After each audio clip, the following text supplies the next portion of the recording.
No, they might have just got that on all the other channels here. All right. All right. Good evening, everybody. Don't adjust your sets here. I know we're starting very, very late. This whole weekend has been totally thrown off here, including Facebook wanting to give us a little bit of trouble as always. So now we're trying to see what we can do to share our stream to our pages here. So that's why I'm looking to make sure that we're streaming right now on YouTube and Facebook and X. No, YouTube, X, and Twitch. Facebook is the enemy this week, apparently. So that's what we're trying to do. Let me see. Is it kind of sad I can't even find my own stream, bro? I'm about to share it on my page. There we go. Share to Facebook. And okay, well, I guess it's only doing on my personal page. So I guess, I don't know.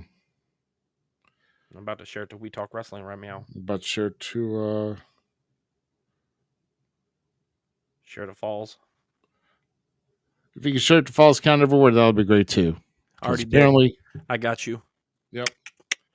So if you're ever getting this here, if you're getting this here, we're going to basically Facebook's being a pain with my accounts, and so we're live on YouTube, Twitch, and X tonight. You can comment on those here as well. But we got here for you tonight. We've got a lot. Well, we've had a big change here. We'll get into that shortly.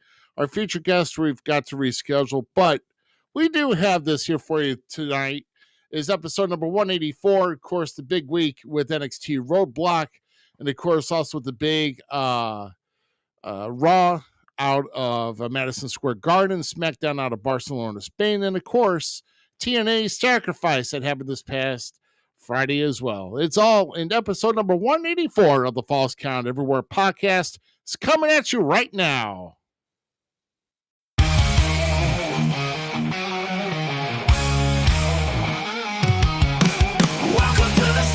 Buckle up tight, rough-cut Rick Ruby in the spotlight.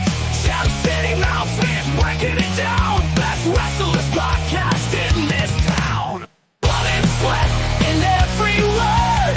Echoes of the ring, haven't you heard? Wrestling tales, raw and true. Podcast alive, bringing it to you.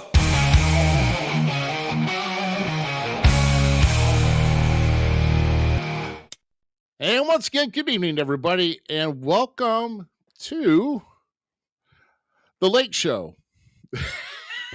Late Show is we can't start on time to save our life. That's what Late Show means today. Oh, dude, it's been one of those days. It has been one of those days. I got kicked off a live stream on TikTok today because my kid and I were posting a video. We ended up finishing it over on Facebook, on a Facebook Live. We decided to build Legos today as we watched Land Before Time was what we started with. And then we went over to Captain Planet and watched Captain Planet as we built my new draft Lego set. So TikTok kicked me off because I had a kid in the video. Like my kid and I were just sitting there. Serious? Yes, my kid and I are sitting there talking Legos with a buddy, one of my childhood friend, actually, childhood friend of mine who lives in Columbia, Missouri now. But we're sitting there talking about our Lego sets and kind of sharing Lego sets. Next thing I know, the live's no longer allowed because I had somebody who was under 13. They were with their dad building Legos. But hey, whatever. TikTok, go home, you're drunk, as always. Freaking and also with Facebook as well. Never. And I'm really tired that Facebook is making and this happened with StreamYard, this has happened with Restreamed, and it's even happened with us here at EV Mux, is that every 2 months they make us try to reconnect our accounts. And for what? YouTube doesn't make us do it. Twitch doesn't make us do it. X doesn't make us do it. I mean, Facebook is the only one that makes us try to reconnect our accounts. And why? Please, why? Please tell me why. Other than the simple fact that you got nothing better to do than your They want your freaking information. They want your information, Ruby. yeah, They want your information. yeah. And all they care is their cotton candy puffing unicorn freaking fools, keyboard warriors trying to freaking get them on like some type of Facebook freaking violations or anything else and put them in Facebook jail to freaking boost their egos. I'm sorry, I've been that's there. my I've been soapbox there. kind of I've deal, been but there. I'm just kind of I've spent my 90 days multiple times. no, they take your 90 days to turn it sideways and shove it straight up their ass. I don't care at this point. I ain't gonna say candy ass because that's all that work there in the freaking office is a bunch of freaking candy asses freaking on the 13. I'm really TikTok. Get out of here. I don't know. It just they should have just banned it out of the U.S. and just not. It's just not done any good. Doesn't do any good for us because we can't broadcast unless we're doing portrait mode. You know what I'm saying? There's another group of guys at TikTok. Who are they named? I can't. But they were using like our style, and it was just in the middle. But like, oh, that is portrait mode, isn't it? Where like the black and black was on top. Blacks is on the sides, and then you No. They had the black on top, and then they had 4 screens. Man, I mean, it's small. Nah, gosh. Oh well. I don't know. We'll get there. We'll figure it out. Otherwise, Well, we got to get 1,000 followers anyway, so it's like Yeah. it's I don't know.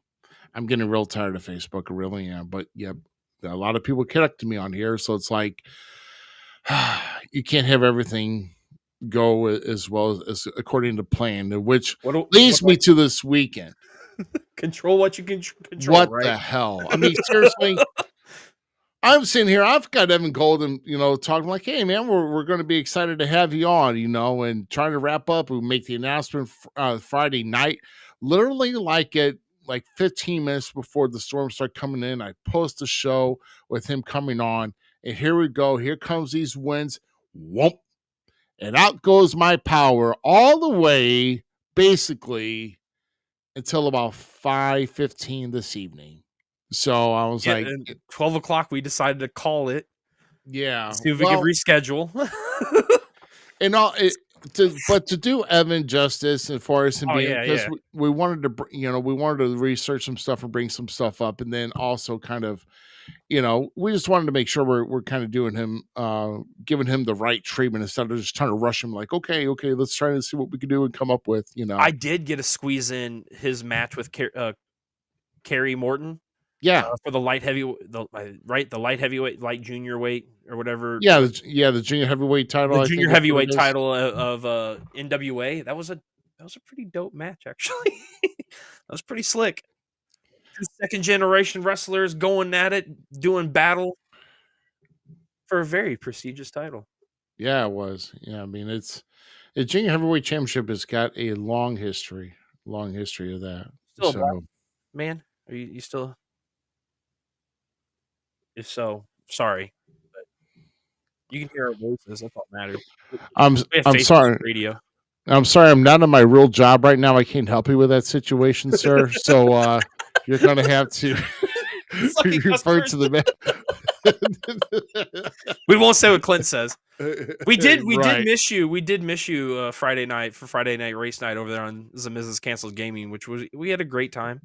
Yeah.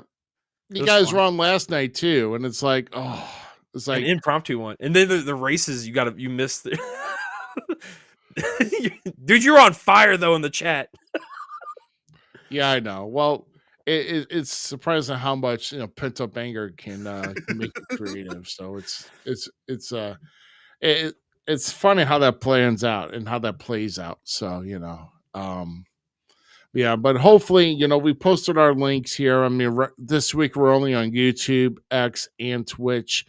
So if anybody's coming over to Facebook, it's going to hurt our views. But I'm going to have to be the sacrificial lamb to find out exactly how I can get my password reset without having to go to an email I barely touched, and I totally forgot the password for that. I'm getting old, so I can't remember everything, and I'm probably making up passwords that were just kind of temporary, and I can't remember anything temporary, much less anything that's supposed to be solid. But yeah, So- yeah. I mean, I guess it is what it is, bro. So, hey, before we move on, I know we're gonna get into wrestling. Let's break that ice because I got some new finds. Okay, I picked up a new action figure yes, that I want to show off because at Roadblock we saw that he did not have a match, but he does have a match this coming NXT, right? I think he does, Mr. Ricky Saints. But I did pick up an AEW Ricky Starks. It's actually pretty sick. there you go. It's pretty tits. I'm pretty happy with it. Pretty cool. Now, this is the thing that really I want to show off, and this goes out to Terry Rushell over there at the Woke brand affiliates, right? The guys that do our T-shirts. Yeah, the guys they do our are supposed to be t-shirts. up. They're supposed to be getting back up, by the way. So we should be back up, available next week. Hopefully, I think this is his plan. But he contacts me. He can actually. We're outside. We're throwing stuff in the dumpster, and he's like, "Hey, I got something that you need. Right?" And I'm like, "I don't need anything right now." And he's like, "Oh no, you need this. I saw this at the thrift store, and thought of you, right?" Boom. Oh. So the question begs, what are you going to put in the back of that? You Dude. know, it's like, I don't know yet. I told him I might put this on my paintbrushing station and put my paintbrushes in it for when I do art and stuff because it'd be sick. But dude, how can you not love this? This thing is amazing. just don't get the Macho Man all dirty, bro. I mean, it's Dude, it is sick. It's from the Slim Jim Collection Series 2021. Didn't even know they had a collection series, but dude, this is sick. This is probably one of my new favorite editions of wrestling memorabilia. Or I don't know. We'll put him right here. I think. yeah, and we actually saw that last year. Someone was selling it down in Corning. I think you might have Yes, saw that. I too. actually It's like I actually almost purchased it in Corny because somebody was selling it, but then I talked myself out of it because I spent way too much money. yeah, it's like you get goody with action figures, and it's like, oh, I got to have this and this and this and this. Dude, action figures and me. That's definitely one of my Achilles heel. I almost bought a Willie Nelson action figure the other day. What? And I might still go get it, but it's Willie freaking Nelson, dude. What the hell, Willie Nelson? Yeah, so one of Sid Holland and I and like some of the other nerd collectors out there in the wrestling world, NECA is the company. I have a Gargoyle series. You remember the Gargoyles, the cartoon Gargoyles? Yeah. So they redid the Gargoyle series, and it's sick. It's an amazing set. But they have where they do famous people, and they have like Elvira. I think they have an Elvira, and then they have the Willie. I want to say they have a Johnny Cash, I think, and a couple other like celebrities. Dude, figs are cool. I love action figures. Call me what you want. Action figures are the coolest things. I got nothing bad to say about it at all. It's just, everybody's to each their own, of course. It's And how can you be mad like having goofy figurines like this, like somebody that you enjoy watching on TV, right? Or Cup of Hada, like they're just cool to have. Like I can be just like Vince McMahon and Tony Khan, a billionaire with a lot of money and cool action figures. the funny Just thing about what? it's a funny thing about that is well, with Andre Chase, it's like, sometimes I know it's to chase you, but it's like, it can be like, I don't know. I was thinking about, man, I pulled out a snake and it was this long, It's like the fish. That fish was this big. I get stupid sometimes. It's like, no, I'm sorry. I have to make a fish. I gotta do a fish. And so it's him holding it. That fish was this big. you get like a little trophy to say, bite him on the side because it's like a Chase you wins again in fishing competition. Dude, oh my god, that'd be hilarious. Oh my god. Have you ever thought about maybe see what you could do with some figurines with what kind of poses they have, So and just like, and it just doesn't even fit the whole bill. the whole scenario. Like puts them in a totally different atmosphere. It's like, You know what? I might have to do that. Ethan Page once had on Instagram. I don't know if he still does it because his time frame's now super busy. But when he was on oh, the of indies and course, stuff, he used to do toy hunts and go Yeah. out and get toys. But then he, on his Instagram page, on one of them, it was Ethan Page's toy hunt posing or something like that, where he would take action figures and take pictures of them posing in different scenarios. So like one of them was like John Cena facing Batman, and Batman was like coming in to kick John Cena in the head. It's so like, I don't know. Maybe Zmiz picks up where Ethan Page left off and starts his own fig shot picture, because that'd be fun. That'd be funny, dude. And there's the first one right there. Yeah. we can have Enzo in the back be like, "Don't be a cup of haters." Oh my gosh, I know. Well, because for those who don't know, when we game a lot, I mean, of course, with racing, that's off of GTA 5, Mhm. and I've been seeing all these reels and how like all the WWE like the 2K25 figures were like put into some of the GTA scenes, and I'm like Cody and John.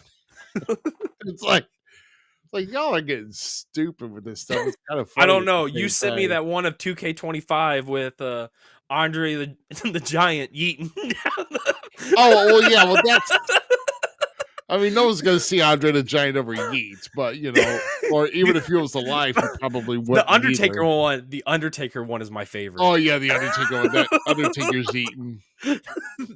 Yeah, Yeet Taker. Yeet Taker. Yes. Yeah, imagine, yeah, I don't do that.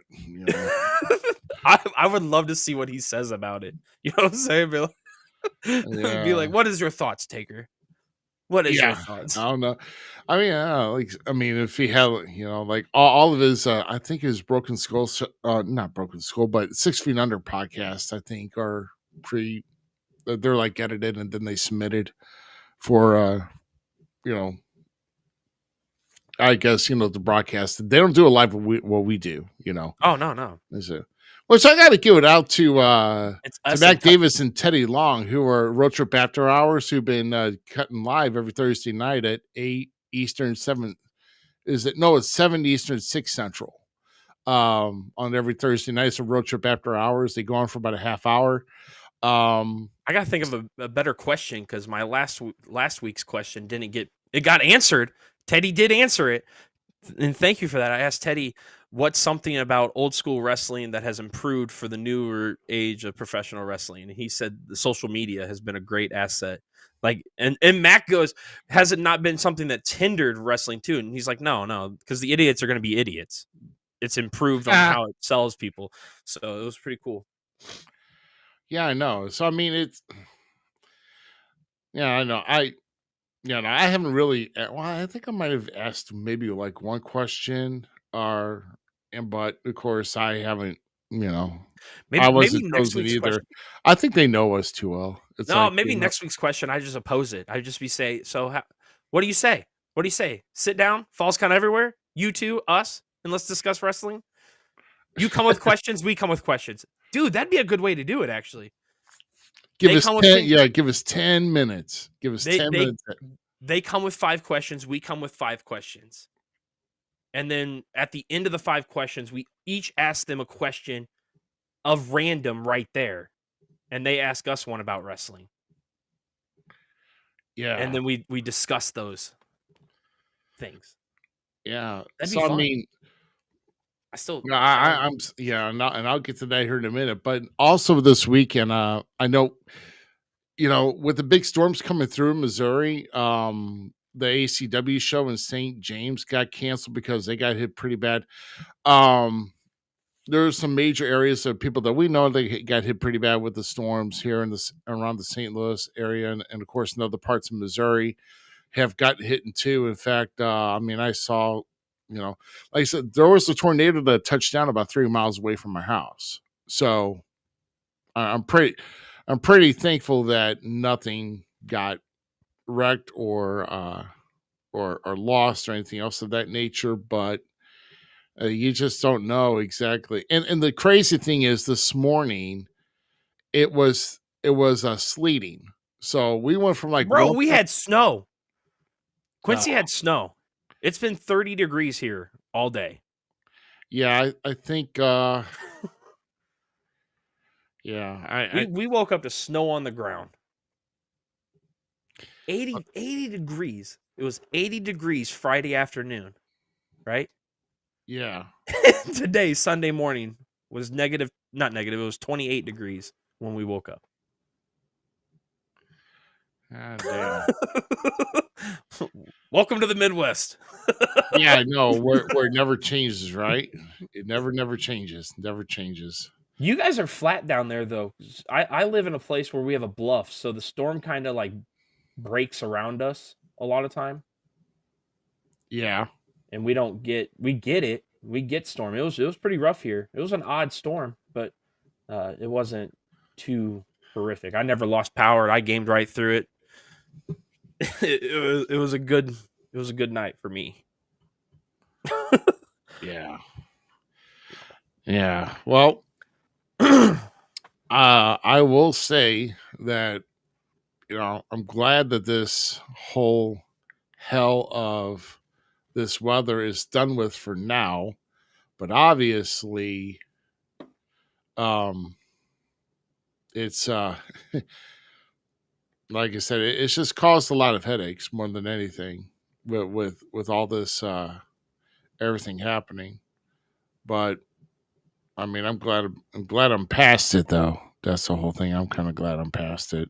Um, I'm making sure I have all my slides here. I may have You do maybe you. skipped one. I may have skipped one. I think I duplicated one, but forget it. I don't care. We'll do it this. I missed Rampage Yeah. Weekly. Have you seen this? The Rampage Weekly thing that's going around. Yes, I have. I have. Um. Ooh, Trying to see what the results was. all right. Right.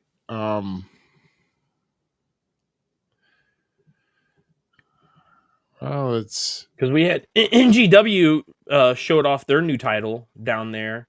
yeah, they Uh, did. Yeah, they the did. women's championship, beautiful title.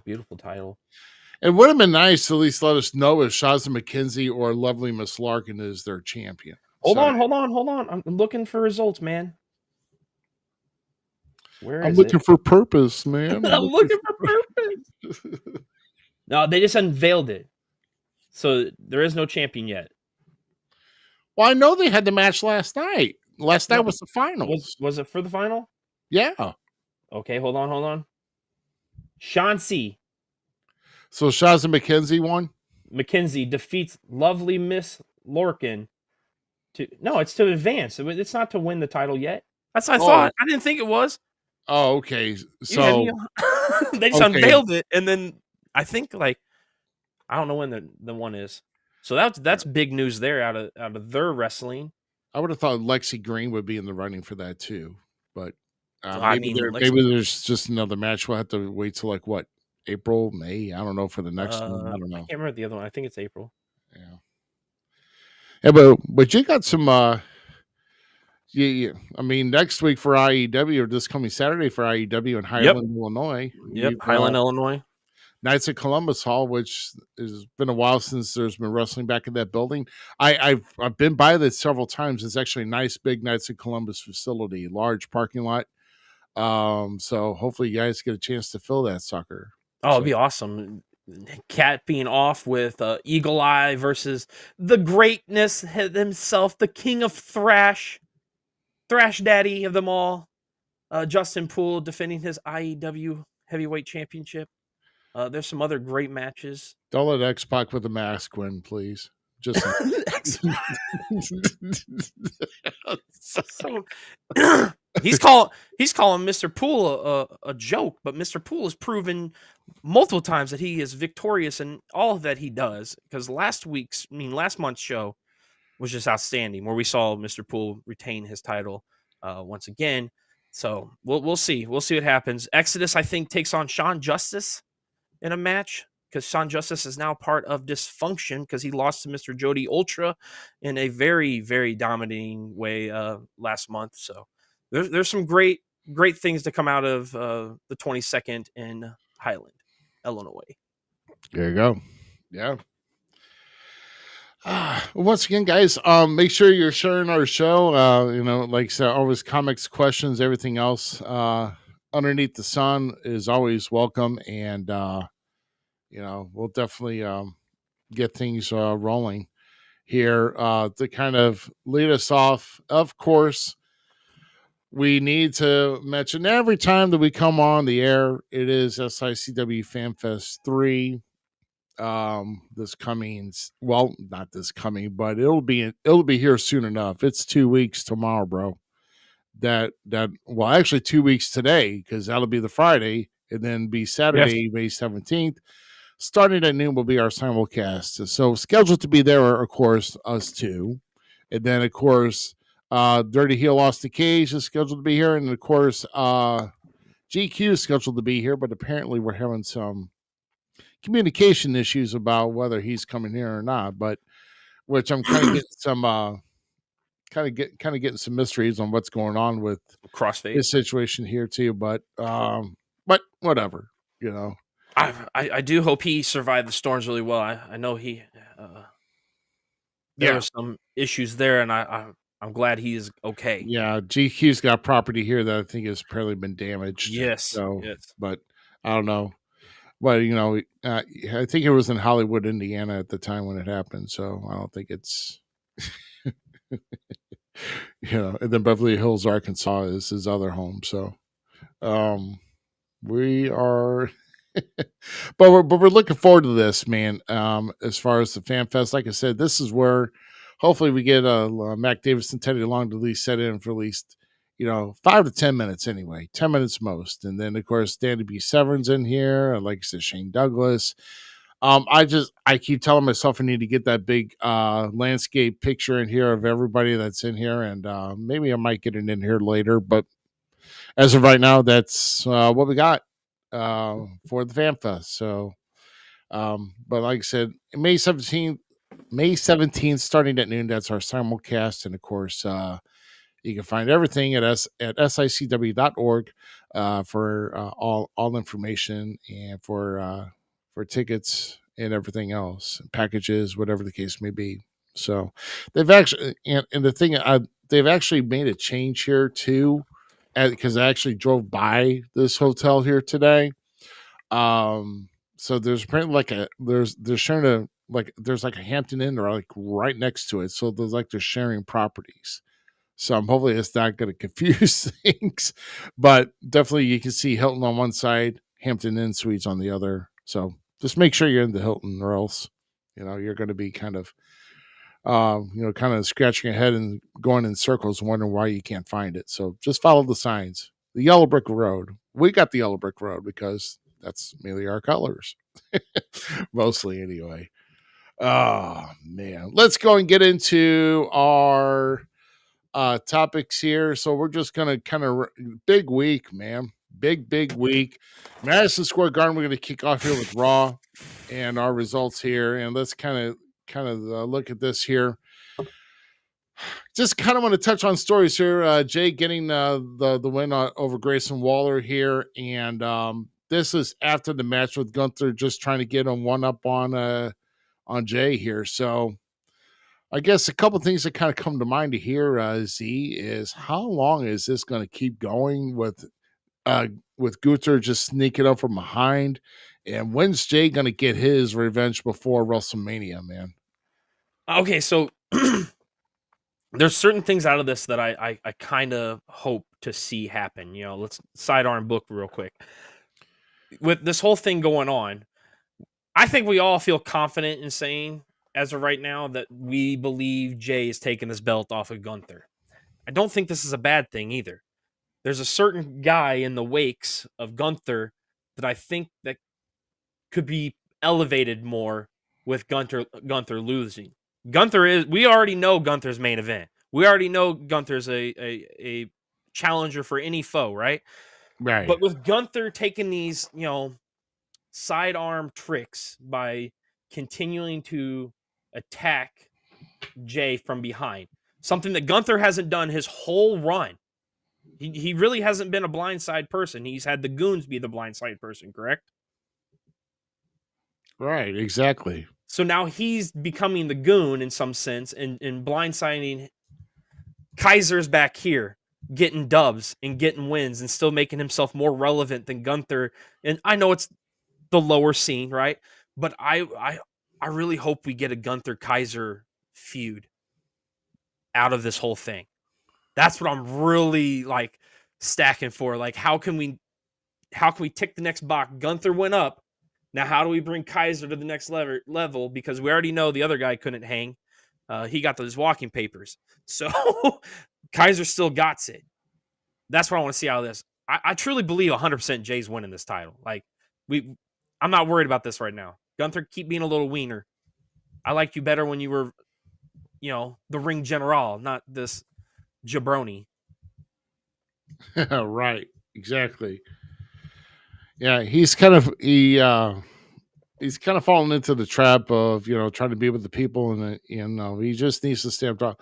I mean, I like the way he was as Gunter when he came over, when he broke out of NXT UK, out of the Walter gimmick, and when he went into Gunter. That's what's really made him here.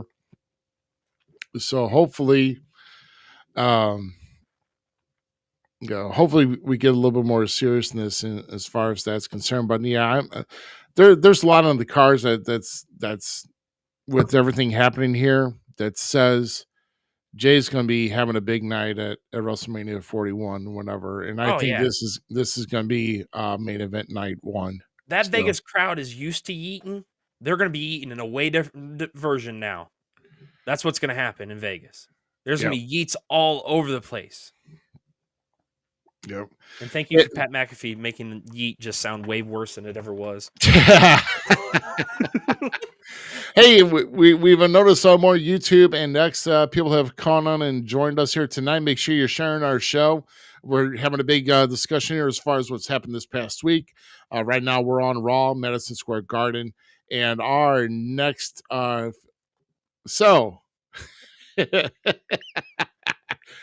is that masked man? This kills me, bro. I mean,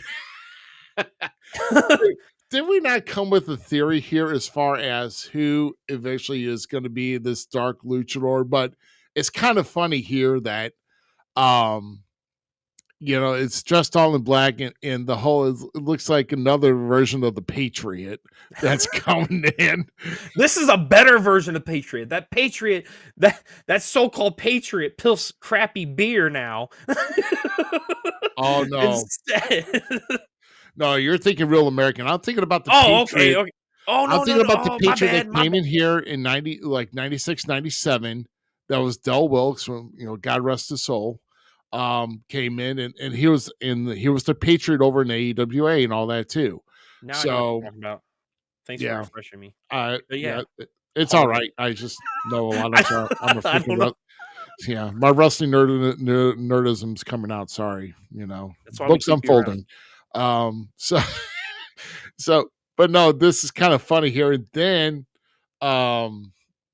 it's kind of fun because didn't they cut to Kathy Kelly in the back with him, interviewing Chad Gable? And then Chad Gable's in the back getting interviewed. Yeah, and he's like, "It wasn't me. I promise you, it wasn't me." And then we see the masked individual getting swooped away, and that's when I think we were playing video games once again, talking, and I said, "How cool would it be if somehow that's Rey Fenix is the way they introduce him, and then Penta joins him, and Penta becomes like Chad Gable's, evil lucha trainer, because Penta's had it in him, man. The Dark Penta, all that kind of stuff. Like, he's went through phases and different iterations of himself, and it would be really cool. And there's other iterations of Penta, period, in professional wrestling. But it'd be cool for him to be the dark leader of the luchas. because we didn't want him to join Rey Mysterio and the rest of the LWO and be that cornball thing. We want them to stay separate. But I'm still cool with it. I'm still cool with the idea of Phoenix being Chad Gable's protege at first to get Penta to come over and teach him the dark arts of lucha libre. Yep. Yeah, I would. That would be so cool because, like I said, I don't. Is Ray Phoenix actually signed, or is he still? Oh, bro, did you not watch SmackDown? I was thinking Aleister Black though. I thought that was for Aleister Black. No. We got two. We Okay. got two. We got two cryptid videos. One of them was the number 4, which Right. could be Aleister Black. That's what Right. everybody thinks, right? But they also gave us. I mean, that was Ray. Like Ray, how Ray Phoenix does the little thing like that. Like they were 100% hinting to Ray Phoenix coming into SmackDown. So like it is, it's on the pretty course, my dude. Yeah. But no. I think this would be a cool way to do it because this is something we wouldn't expect. No, I would expect WWE to do something like this, like switch somebody that we love up to their WWE style, but it'd be a great way to introduce him and then like switch it where he takes off the mat, this mask, giving it to Chad, and then Penta and Ray teach Chad Gable the dark arts of Lucha Libre. Like, I think that would just be a really cool aspect to the whole esque of professional wrestling. And maybe Chad Gable never takes the mask off again, going full bore into it. Like, it'd be really cool in story, I think would be awesome. Yeah. I totally get that too. So, so with that being said, let's move on to our next spot here on Raw. And Raquel Rodriguez defeats Bayley in a number 1 contendership for the Women's Intercontinental Championship, of course, held by Lyra Valkyria, which, so apparently we're getting another direction now with challengers for Lyra Valkyria. But after this here, it makes me wonder here, is Bayley losing momentum? Because you've seen her, she's been sliding off since she's lost the WWE Championship. She can't even get into the US title picture. And of course, now with the Women's Intercontinental Championship, she's losing there too. So, I mean, where do we go from here? I mean, with Bayley, because also think about this here, Io Sky, now the world champion. There's no way of getting back with Damage Control. Bayley's on her own. So, I mean, what if that is the thing? She goes back groveling to Damage Control and asking Io for a spot back. Like, you're right. I should have been more wanting you to be in the lead, and kind of goes into Damage Control under Io now as the leader, the true leader, right? And then tries to turn like Asuka and Kairi and Dakota Kai against Io Sky. You know what I'm saying? Like, what if we get that version of like the scuzzy, two-faced Bayley? We've had happy-go-lucky Bayley. We had the role model Bayley, which by far is probably my favorite version of Bayley. Is when I'm gonna give it to her. Okay, Aaliyah Peters on We Talk Wrestling trashed me for trashing Mercedes Moné all the time, but her and Sasha Banks, when they were together and she was the role model and all that stuff, and that stuff was gold. Those two together were great heel entities, and it was amazing heat they pulled, and I respect the crap out of that.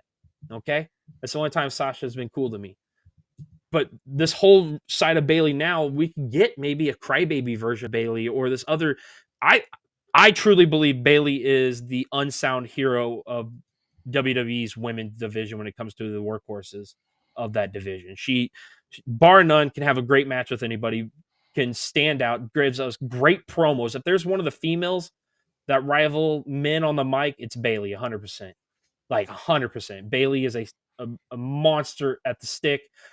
Once again, great in the ring. But I'm pretty excited for Mama Raquel to hopefully get that U.S. title. You know what I'm saying? Yeah. That'd be cool. I mean, the Intercontinental Championship, I think. Oh, yeah, Intercontinental might that bad. Yeah. No, it's okay. Because you can't bounce out your girl, we Chelsea. We can't let Nick Chelsea. She got the whole cabinet now. Yeah, right. I know. I love how that's building. We'll get this back out here too. Bro. Uh, yeah, bro. It's fantastic how that's working out. So let's go and get to the main event for Raw, which was the CM Punk Seth Rollins steel cage match. Big matchup here. These guys put on one hell of a show with Punk just kind of trading Oh off my blows, god. man. And then eventually, the match got called all because Roman pulled out Seth Rollins to where his feet touch the floor and CM Punk loses. And then And he so, chucks and beats the crap out of both of beats the crap out of Seth. right, beats the crap out of Seth, but then comes back in the ring after Seth's been This, done. this is the And best. No, you didn't then he show the best attacks Punk. picture. The best picture is Roman turning around and they're in the ring and Paul is holding up Punk and Oh, Roman's face changes from like he was having a good time beating up Seth. Like you could see the enjoyment on his face, like task completed type thing. And then he turns and his face shifts. Just the little minute shift to seeing Paul holding Punk to come in and just beat the crap out of Punk now. Yeah, so we got to keep things in mind. We still don't know what this favor is. It hasn't been fulfilled. I mean, Punk's helped out Roman, helped out the whole War Games, and then now Roman's attacking Punk because he's getting too close to. It seems like he's getting too back close to Heyman again. So that being said, so where does Heyman's loyalty lie? That's the whole thing. Where do we see this going here? Because he's backed into a corner. Netflix went off the air with with Roman basically up. I mean, they didn't show him walking out or anything. So, I mean, well, here's the thing. We got the wise man and the best friend, right? Punk's the best friend, and Paul's the wise man to Roman. I don't think his loyalty is divided. He was just checking on his friend. Roman needs to get his ego in check. The things that Seth has been telling us that have been fact, that if you bring Roman back, you help Roman out, he's going to get his ego back, and he's going to think he's almighty, and he's going to try to take over the WWE again. That's what Punk and them all, I mean, not Punk, but Seth and Drew and all them keep saying, right? Kevin? right. Is that not what we're seeing happen? Roman's ego getting the best of him? I think so here. Yeah. We get Punk on the roll. It's kind of hard to stop unless you put a freight train like Roman in front of him. Dude. So Yeah, true. I mean, he what show was it? He opened up with that pipe bomb just right after. Was it right after elimination? God dang, that was amazing. Punk is one of the best on the stick, hands down. Oh, absolutely. Hands down. Yeah. I'm excited because the other big news out of this whole show was that Cody came out, said his piece about everything. Looked rough as hell. Looked like he got beat up by everybody and their dog.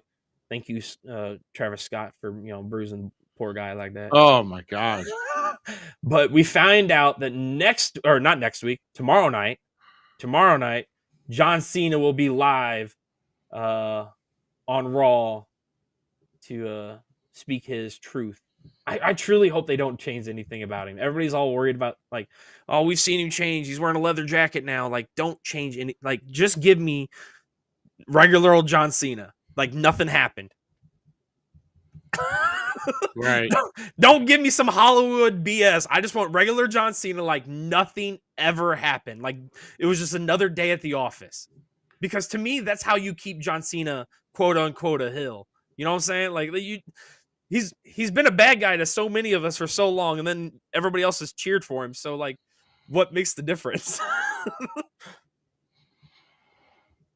Yeah, I know. I mean, and we've seen clips already about. We've seen some other clips about John Cena after this whole fact, and we are showing, or at least seeing some footage of him having more hair, surprisingly, in the back. So, Rogaine. Yeah, man, nothing that Bosley couldn't help cure. Plugs for men. Start planting some of that hair somewhere else, buddy. Yeah, you got plenty of hair everywhere else. Let's put some in the spot where Uh, it's not. I'm pretty pumped for this because remember what I said. I've known all this time that John Cena was the bad guy because I listened to my guy Randy Orton, who is the good guy out of this whole thing. Still, I don't care. Punk said it too. Punk said he was a bad guy. Yeah. Just say, Edge called him a bad guy. I can keep going. I know. Well, like I said, it's I don't know. The best one was still the best thing that happened out of that whole thing.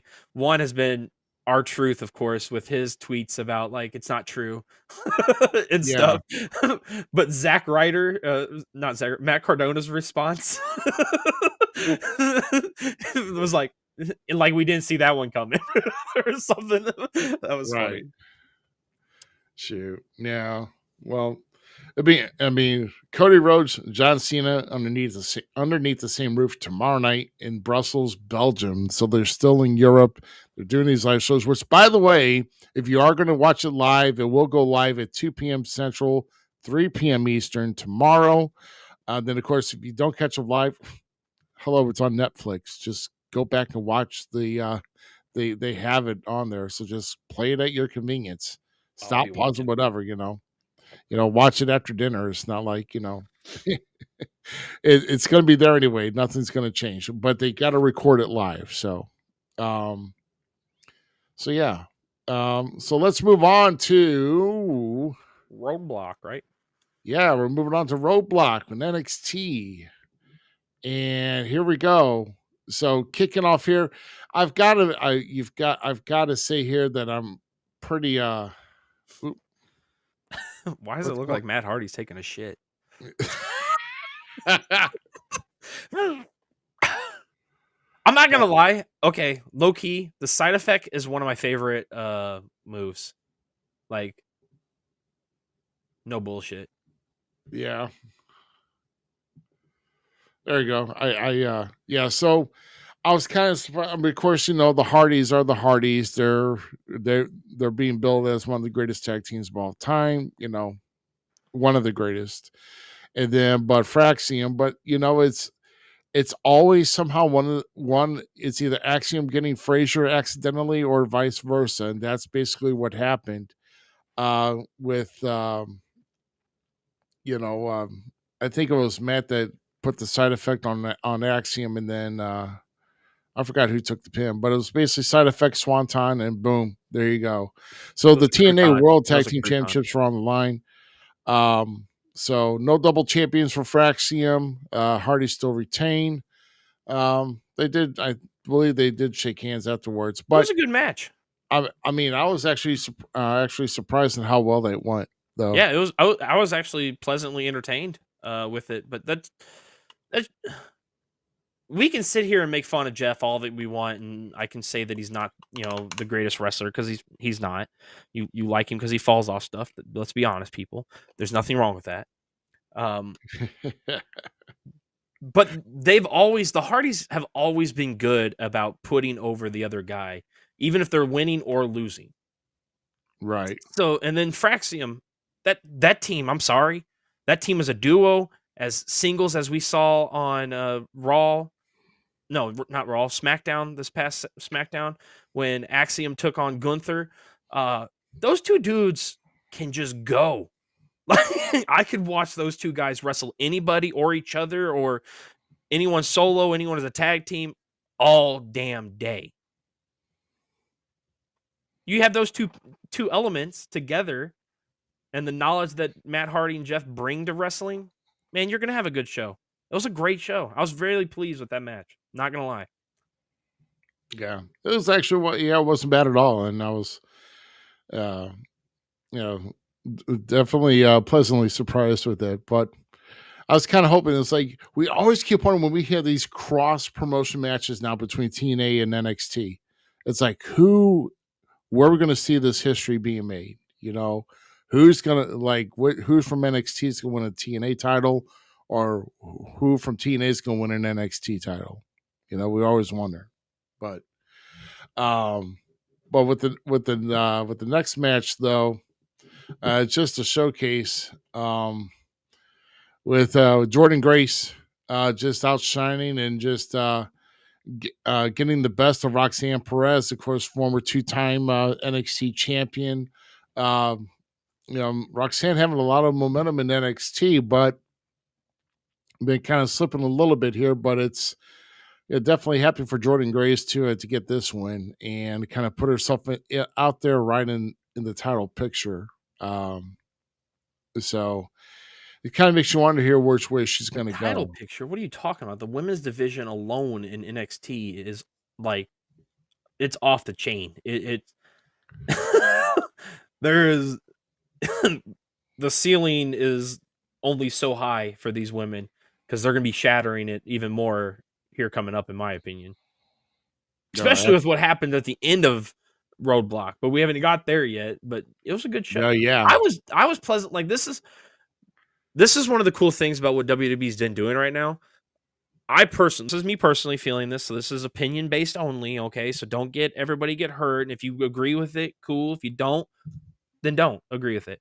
But I truly believe WWE has been producing day in and day out this past, I'd say about a month, almost PLE quality matches throughout their cards on repeat. Like the shows have been so easy, even when Raw like kind of dwindles, because it did there for a little on that build to the Royal Rumble. It dwindled down for a minute, and I was kind of like, what's going on here, guys? But the matches have been good, and these women just proved it again. This was a PLE main event match caliber, and it was an excellent match at that. Yeah, absolutely. Big Pimps, what's up? Big Texan. Yeah. Sorry, my guy's in here. My favorite rookie. My favorite rookie. Favorite rookie, yes. Yeah, my favorite rookie's in the house. Yes. Absolutely. Yeah. He's the dog. Shoot. So we go into for the NXT Championship. When these guys threw down two big Nigerian powerhouses, Moose and defending champion Obafemi. Obafemi gets the victory over Moose. And man, these guys were just hauling mad at each other. I'm going to say this with this match, okay? And Austin Cage, if you're still here, you can tell Chris that I said this, okay? Tell Chris I said this because our buddy Chris knows I am not the biggest Moose fan. Only for one reason, guys. Only for one reason. His finisher. I don't like the spear that he does. I'm sorry, not sorry. It's goofy for me. But Moose has the it factor through and through, from the entrance to the ring presence to the ability on the mic. He has the it factor. If there's somebody that Obafemi has to lay down for eventually, and if anyone from TNA deserves to be a double champion and be the dude, if this is me personally, if somebody's going to be a double champion out of these two organizations, I'm really hoping it's TNA gets one over on NXT. So I hope a TNA wrestler is the first one to hold an NXT title. Okay, so that's how I think it should go. And if it is going to happen, 100% Moose should be the one to do that. Right. Moose would be the perfect candidate to carry that flag and hold that thing high, because these two men tore it down. Absolutely. I legitimately forgot this wasn't the main event. Watching this match. This was a stacked show, and like I said, and I told you like earlier in the week, I'm like, this is probably the best show of 2025 that NXT has had, because this whole card is stacked from top to bottom with the TNA tag titles with Jordan and Roxanne. Yeah, I know, right? You read that too. I'm not gonna put the other one. I know. I read it. I'm not saying it, but with Jordan and Roxanne, and now these guys, I mean, this is only the third show. We're at the halfway point here, and with an excellent match. And then we go to our Next, man, talk about a freaking battle, man. This was a street fight, a good revenge. Javon getting his retribution, getting out on Ethan Page, and man, just These two work well together too. oh my gosh. I mean, this whole match was freaking incredible. I mean, I kind of like the whole tight pants and That's an the awesome knee photo. pads over. Yeah, I mean, That is a sweet, sweet photo. Not gonna lie. yeah. To me, I'm kind of a big guy here. I can't really pull off tight pants that well. I mean, I could if I don't want to crotch in about 2 minutes, but you know, I don't want to see you in tight pants. That's weird. Dude. But well, neither do I. And I look at myself every day. So these two were throwing their body to the wind in this match to get one up on each other. oh my gosh, good table spots. I mean, freaking. Oh my goodness, this was an insane street fight, New York City street fight. Dude, the venue, Uh, by the way, looked sick. The what? The venue. Oh yeah, the theater is awesome. Oh Yeah, my the theater god, is it was awesome. amazing. Yeah. I read it was supposed to be a meme, like taking a jab at AEW, but I'm not that person that's going to take. I think it's something that's cool, like NXT and AEW going into these smaller like theater venues and stuff have been awesome because we get a whole new like aspect of like that old school feel of professional wrestling from both companies. Like AEW's been doing it too with some of their theaters. What was that last theater? The Fox Theater, right? They were in. I think. That show was freaking phenomenal. Looked great on TV. Looked excellent on TV. I'm loving this whole theater aspect of both NXT and AEW. So Yeah. Yeah. So, like I said, definitely. I mean, the finisher that freaking Ethan took, that was yeah, pretty brutal. That was Ethan's, brutal. he had a match once. Was it in Zero? I can't remember what promotion it was in. 0 hour. No. I actually No, his promotion up in like I don't know if it's his promotion or a promotion he helped work with up in Canada. Him and Darby Allin have a body bag match or a stretcher match. I can't remember what the heck it was. That match is like holy cow! Those two dudes. I did not know Ethan was into that kind of match style, and he was throwing down right there next to Darby. So that says something about the man's conviction to the sport. Yeah. Yeah. But no, great match here. But the big story of the night, the main event, NXT women's title for title, champion versus champion. And wow, what a freaking show that the showcase this was. But oh, actually, no, where did I get? Oh, I know what I did here. But apparently, what did I not add it? I thought I did. My Let me dude. see if I did. I don't think I did. Let me see if I can add this real quick. But no, Stephanie Vaquer wins the NXT Women's Championship. And it's just really was an awesome match. I mean, I think it should have gone longer though. I think there was like 15 minutes left to go on airtime. But yeah, I just either way they made the best of their time though, as far as what they had to work with, and it was a pretty awesome show. So I was pretty impressed. I don't know if the right person won though. Like, I don't know. It makes me more curious than anything of like which way they're going to go with the women's division in NXT because you just fused your two titles basically. So is Stephanie going to do double duty at the next at Stand and Deliver? Or here's the thing though, I think at this point, obviously Stephanie's not going to carry both belts because these are two. It's a secondary. It's kind of like the same thing if you carried the world and the Intercontinental or U.S. title together. So I know that Seth Rollins did that. I really wasn't a fan of that. He didn't do that for long, So I say that we're going to start a women's North American Championship tournament, and the winner will be determined at Stand and Deliver. I'm cool with So that. I'm cool with that idea. I think that's That's perfect, probably yeah. where we're going on that. That's a perfect idea. Yeah. But no, I was kind of surprised myself. I mean, I really didn't want to see either one of those two lose. I thought we were going to get the match thrown out somehow.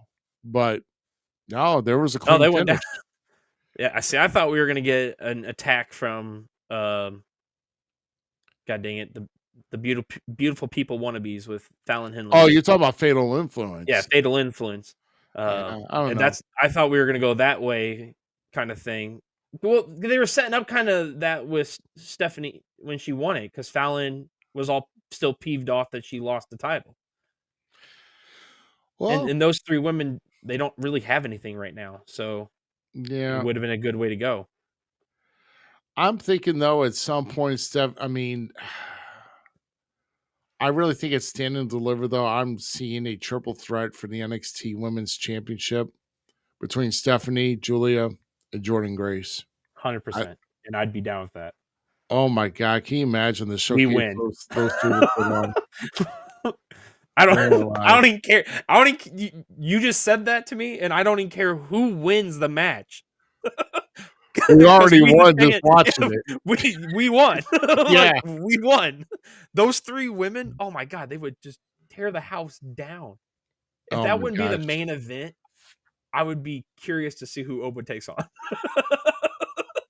Yeah. Because that's main event, bro. I was going to say, because right now, I mean, correct me if I'm wrong, but it almost seems like the momentum is starting to swing toward more on the women in NXT than the men. Don't get me wrong, Oba's doing very well. Fraction is still kicking tail everywhere they go. But it just seems that the NXT, when we're trying to shine the light on the NXT women's division, it seems like they're the ones that are highlighting NXT more than the men do right now. And it's not a bad thing. Oh no. It's not a bad thing at all. It's just I think I remember getting in an argument on We Talk Wrestling with some guys that said women don't draw, and I'm sorry, I'm drawn to NXT. Yeah, there's guys down there that I enjoy watching, but it's that women's roster at NXT that I want to watch. Like, that's the whole reason I tune into NXT, is the women's roster of NXT. Yep. But I will say though, I think Stephanie Vaquero is actually my number one in NXT right now for me. For many reasons, and it's not because of the move she does that people are now putting that move onto the reel to Gwen Stefani's Holla Back Girl at the beginning. That is not even right. Booker T is wrong for it though. Yes, and I'm not even mad at him. Like, usually I'd be mad at you for this dumb stuff, but like at the same time, I'm like, Booker, come on. Oh my gosh. But I think mine, actually, I'm going to go with the tag team right now. As my favorite women's duo is Zarya and Sol Ruca. Oh, I really enjoy those two together, and they're like odd couple-ish. Yeah.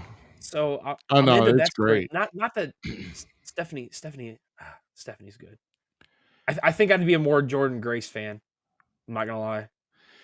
Well, see, I had the toil between Stephanie Vaquero and Zarya, honestly, and I mean, Zarya is a very, very close number 2 to me right now. So very close. I love her and Sol Ruca together.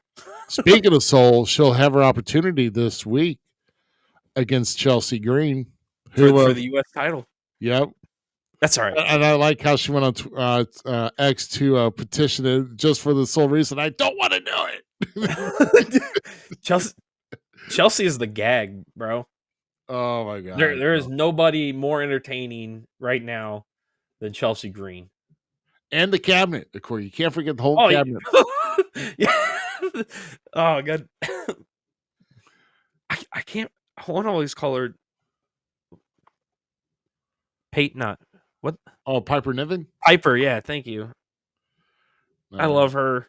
She's always like, yeah, we got this.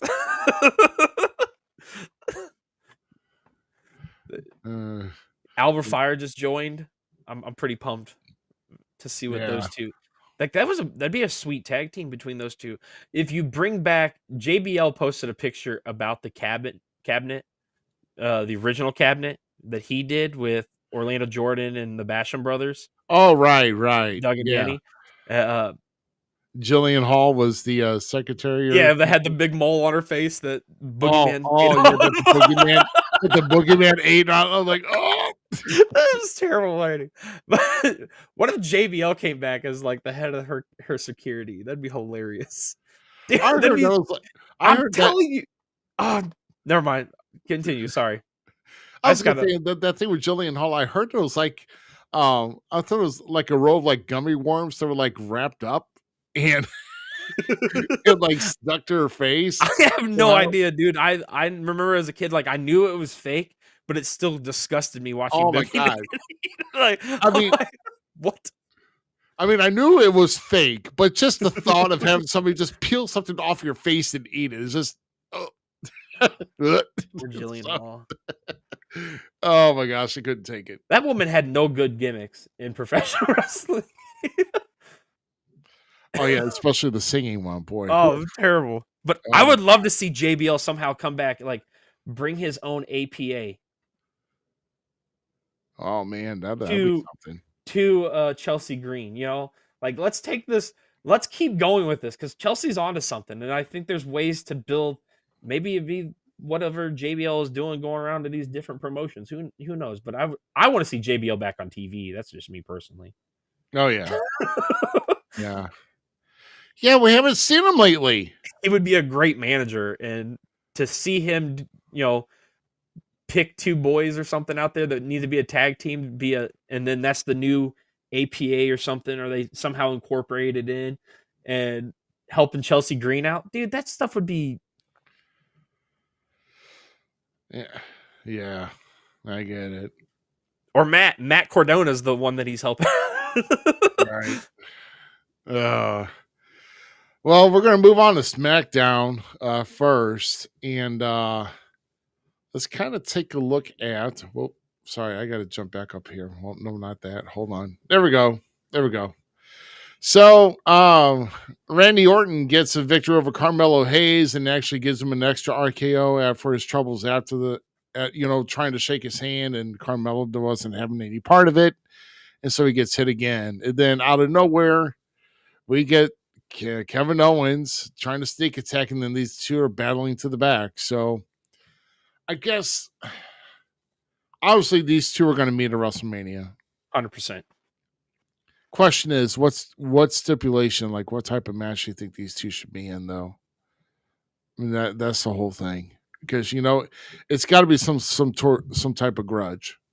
So, I mean, I don't know.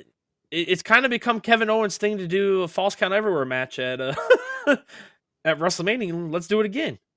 Yeah, let's invite Randy to the KO show, and then just have like a brawl everywhere. Yeah. Let's do it again.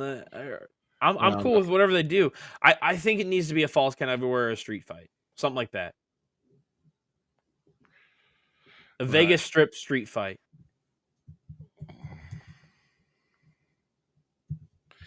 Yeah, well, Vegas Street.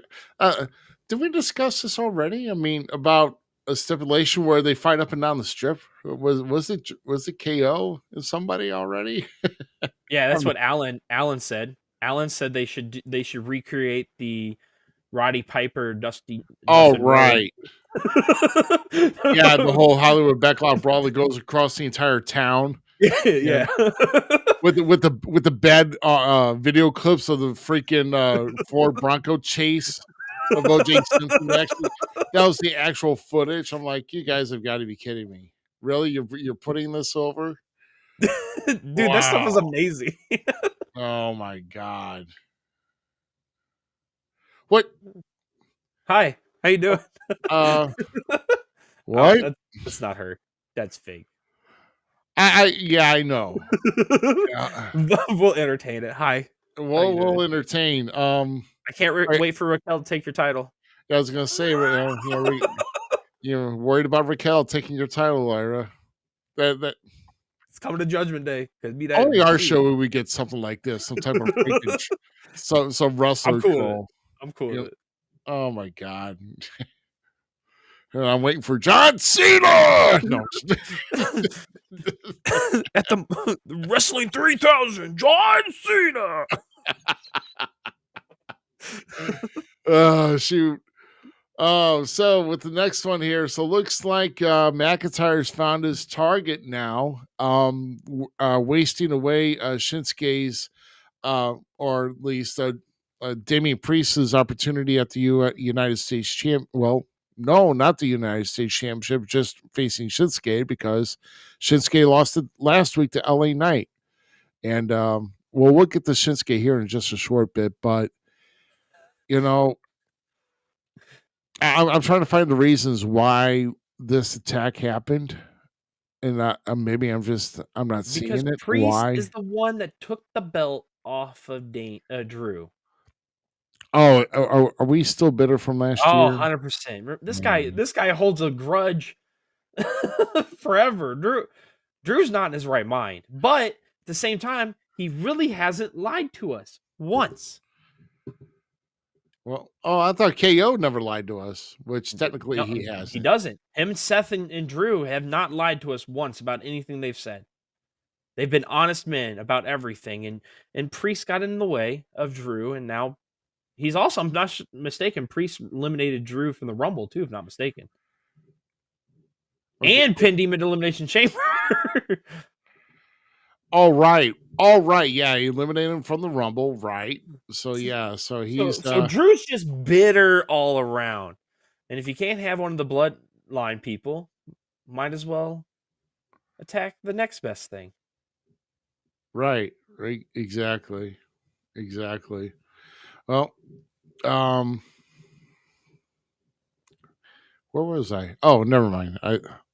I thought, I think I left one out, but we're just going to go ahead because I was going to talk about Tiffany Stratton kind of getting back at Charlotte Flair, which, God, Lord. Those women just brawled all over the place. and then did you see Tiffany's tweet? No, I did not. She retweeted Charlotte because Charlotte said something about her being the best looking of the two or something.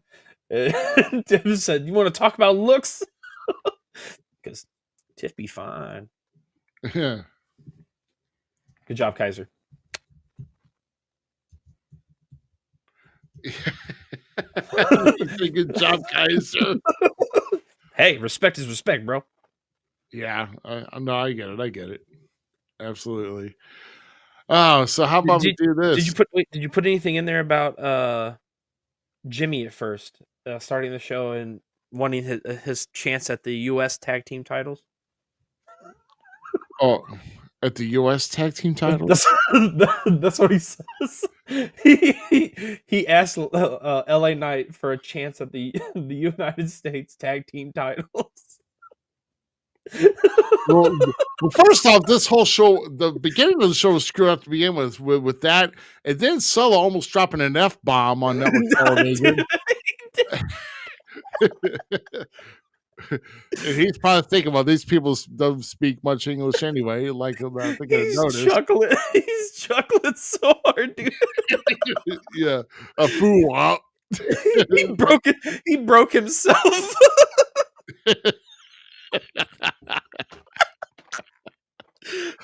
We all saw it too. This is why I love wrestling. This is why I enjoy it. Like, people are always like, "Oh, you over?" No. I like the fact that I get to see the mess ups. I get to see the greatness. Like, because if you can make it all work out still, then we're just having laughs about it, and everything keeps continuing. So yeah, it was funny. Not as good as Sami Zayn saying that Jay was not Usi, because that broke everybody. That happened good. here in St. Louis too. That was so good, bro.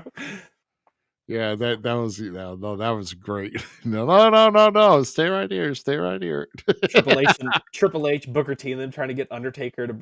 We saw that after, like, it was that was put up where they, it was after the Raw went away, or like they Oh went yeah, off the the air. whole They're trying to get spinneroonie. Undertaker to do the spinner. And then Vince came out. And did it. Love that shit. Yeah, he did not want any. He did not want any part of that at all. So, Love that shit. oh boy. No, but here's the good one. With Guns coming out with an open opportunity for somebody, and out comes Axiom, of course, from Spain. Man, this guy's just on fire. And these two, I thought at first, I mean, he made it really, really close, but of course, Gunther overpowering at the end and getting the victory. But I tell you, this I is love something. Axiom. No, Axiom is definitely something to behold for sure. Yeah, and, the dude's really good, and Gunther made him look strong while still being strong. It was a fun match. I really enjoyed this match, and something that Gunther needed because he's been looking like a bit. Oh yeah, well, I guess you're not going to do that. Yeah, looking like a bit. He has been, man. There's no other nice way to say it. Like he been looking like a fool. I want my Gunther back. I want my 660-day Gunther back. I want my Gunther just wrecking house. Not attacking people from behind, especially Jey Uso, because we all know I'm Usi. I'm down with the Us. I've been down with the Us. Yeah, I know the 411. I get jiggy. So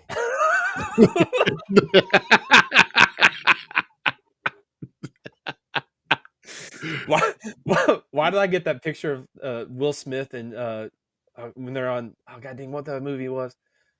Hitch, when he's like, oh yeah, don't do that. Don't do that. Yeah, point taken. All right. Oh, then our main event at the end of the night, man. Street Profits are draping in it for sure as they become because they want the smoke. And they got it over in Spain, so they defeat DIY. So not giving much DIY, not getting much credit on, or at least not much credit. What I meant was not a long reign as tag champs.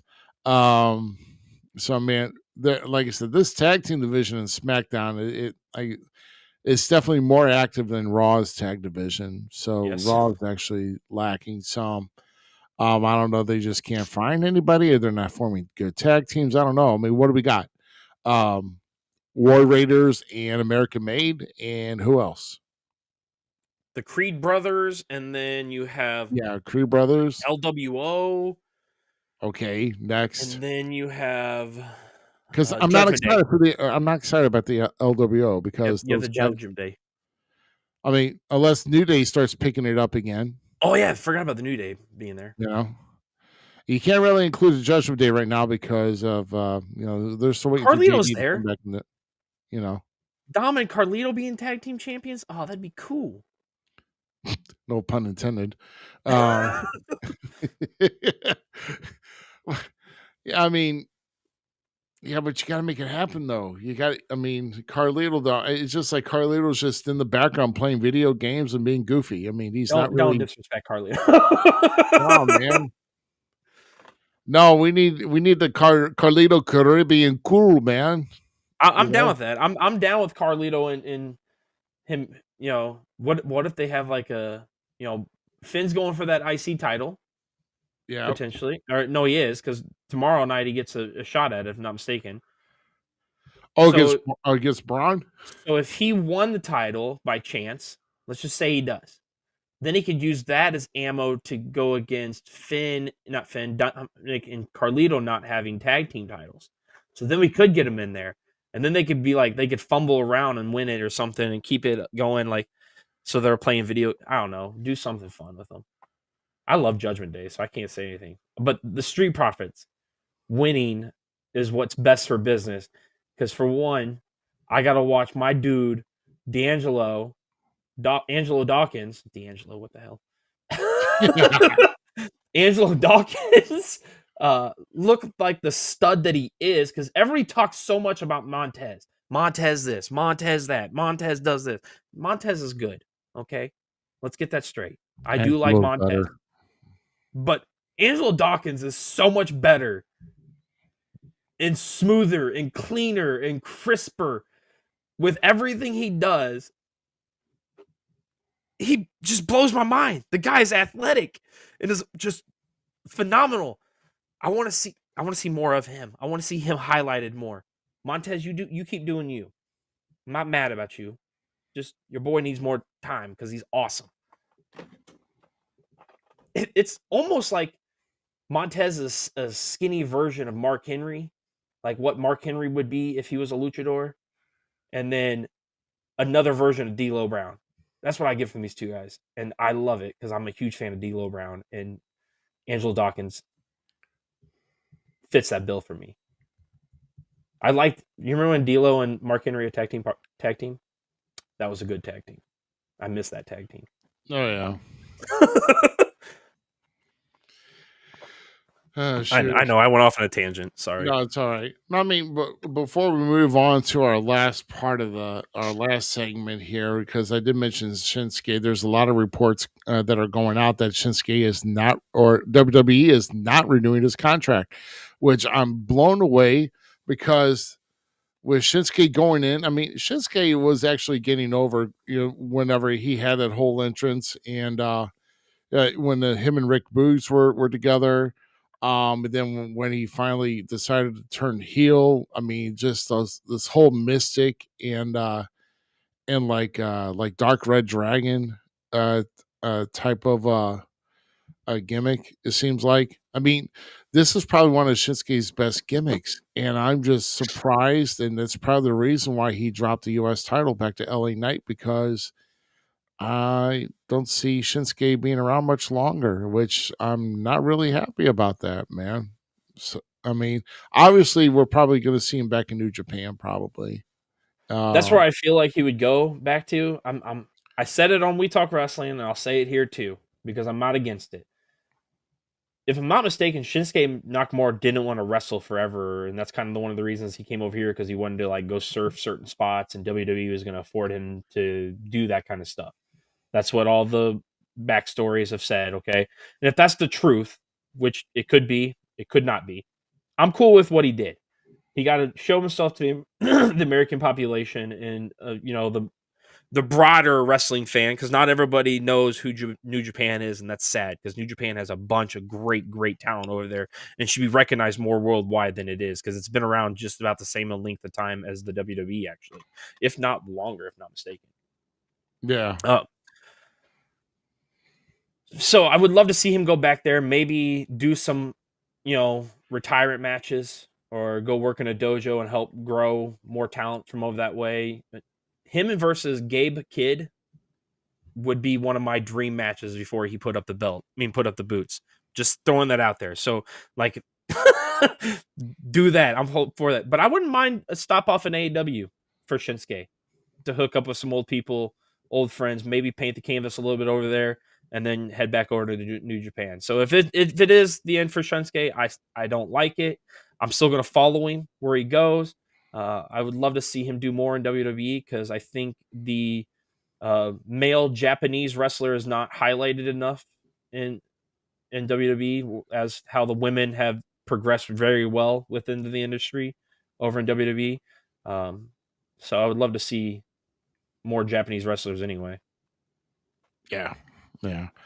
But I mean, he gave us quite a bit starting from 2016. I mean, he came in, so it was pretty much capping off about a 9-year career in WWE, because he debuted on NXT. That match versus him and Sami Zayn. Yeah. Bro. Yeah. That was the first match, wasn't it? Yeah, it was. That was Sami's surprise opponent. Oh, so that was the golden age of NXT. Yeah, man. That was good stuff. That was some good stuff. So, well, we'll see what happens and see where he ends up, or maybe they decide to change their mind. But like I said, they put a lot into that gimmick. I like the way the mystique of that gimmick, and of course, something I like can never stay around forever. You know, just like the Shamrock mean- Chicken McDonald's. So I mean, the big news out of AEW for me was Tony Storm's promo once again. oh yeah, Art form. She is timeless. Oh, it was a good promo. It was a really, and then only for that one chick. I don't know what her name is, but she came and hit her. I can't remember what her name was. She's like a big Amazon like female, and I'm okay with Oh. that. But I can't remember. It's not Camila. I wish it was not Camille. not Camille. It would be awesome. We don't know what Camille's doing right now, and it's really sad. But oh, God dang it! What was that lady's name? Now it's upsetting me. Well, maybe I could try to recall some of that. Because I totally forgot about Dynamite. I mean, as far as with the Dynamite results. Oh, So, we were. I didn't. what? Yes. Which steel cage match did you like more? Are we talking about it? I mean, within 24 hours, there was two Are you steel talking cage about matches. Are you talking about Revolution? Revolution, yeah. I don't know. I mean, Osprey and Fletcher did put on a pretty good show. I will say. So, you know, That was a really good match. Really good. Oh, there's the chick. What's her name? yeah, and apparently we're getting John Moxley against Cope in a street fight for the title. Correct. Next week on Dynamite, by the way, or this week on Dynamite, by the way.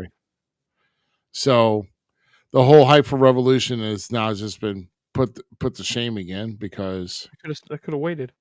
yeah, they was couldn't that wait. lady's So name? we're going to put it on TV here in a week and a half. Thanks for your $50, by the way. It's like, what are you doing for a build, man? What are you doing for a build? But this is something I just don't. And the thing I don't get here is Megan Bryan attacked Tony Storm. Megan Bane. Yeah, Megan Bryan. Yeah, she Megan attacked. Bane. She attacked Tony at the end of the promo. She's impressive, bro. Oh no, I love her. Yeah, she's awesome. Yeah, Megan Bane is impressive for certain. I'm pretty pumped with that being Tony's next potential opponent. Like, dude, that had me excited. So that's going to be good. That is going to be good. And who was that? Oh, got an awesome promo with MJF and MVP too. Oh man, oh yeah, a bunch of those guys really tore it up. So here's the thing: we're going back to Revolution. Of course, we weren't on last week. That whole main event, Christian finally cashing in on that guaranteed shot, and end up losing to Moxley in that submission hold. He didn't even last 3 minutes in the match. He had the less time in the match, and he freaking caused the match to end because of that.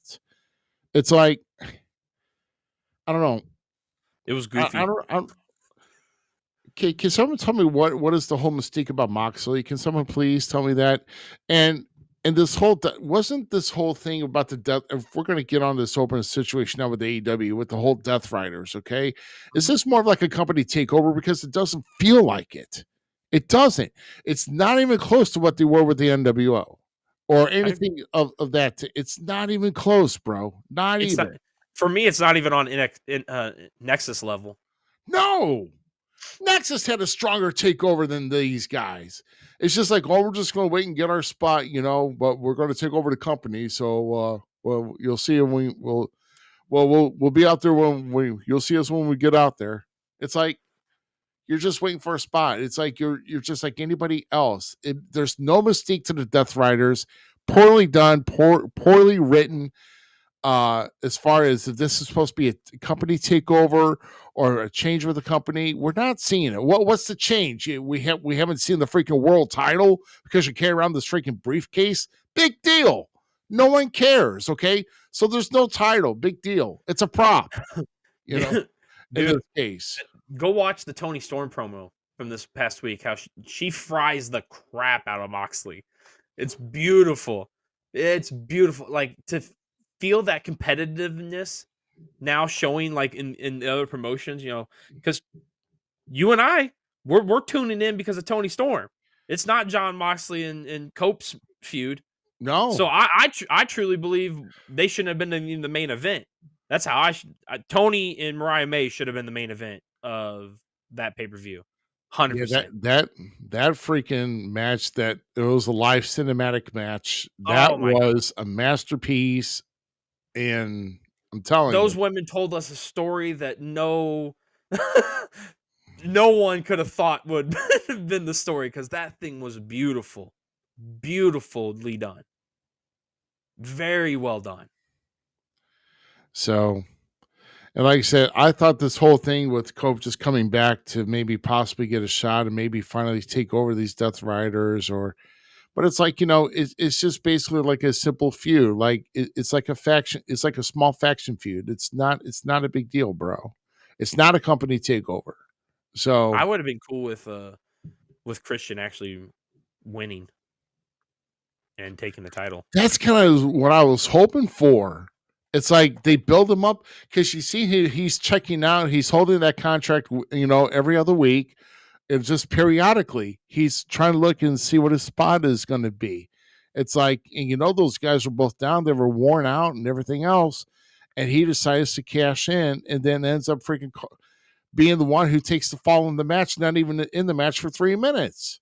Yeah, it would have made more sense to have Christian go over in that match if you were going to pull the trigger on it. Please, and it would give us great storylines outside of it.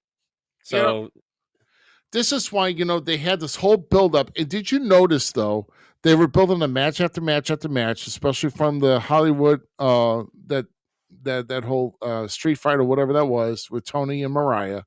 And then they built up to I forgot what the next match was, which, by the way, you see me posting about how they're going to possibly merge the Intercontinental. Yeah, I did see that.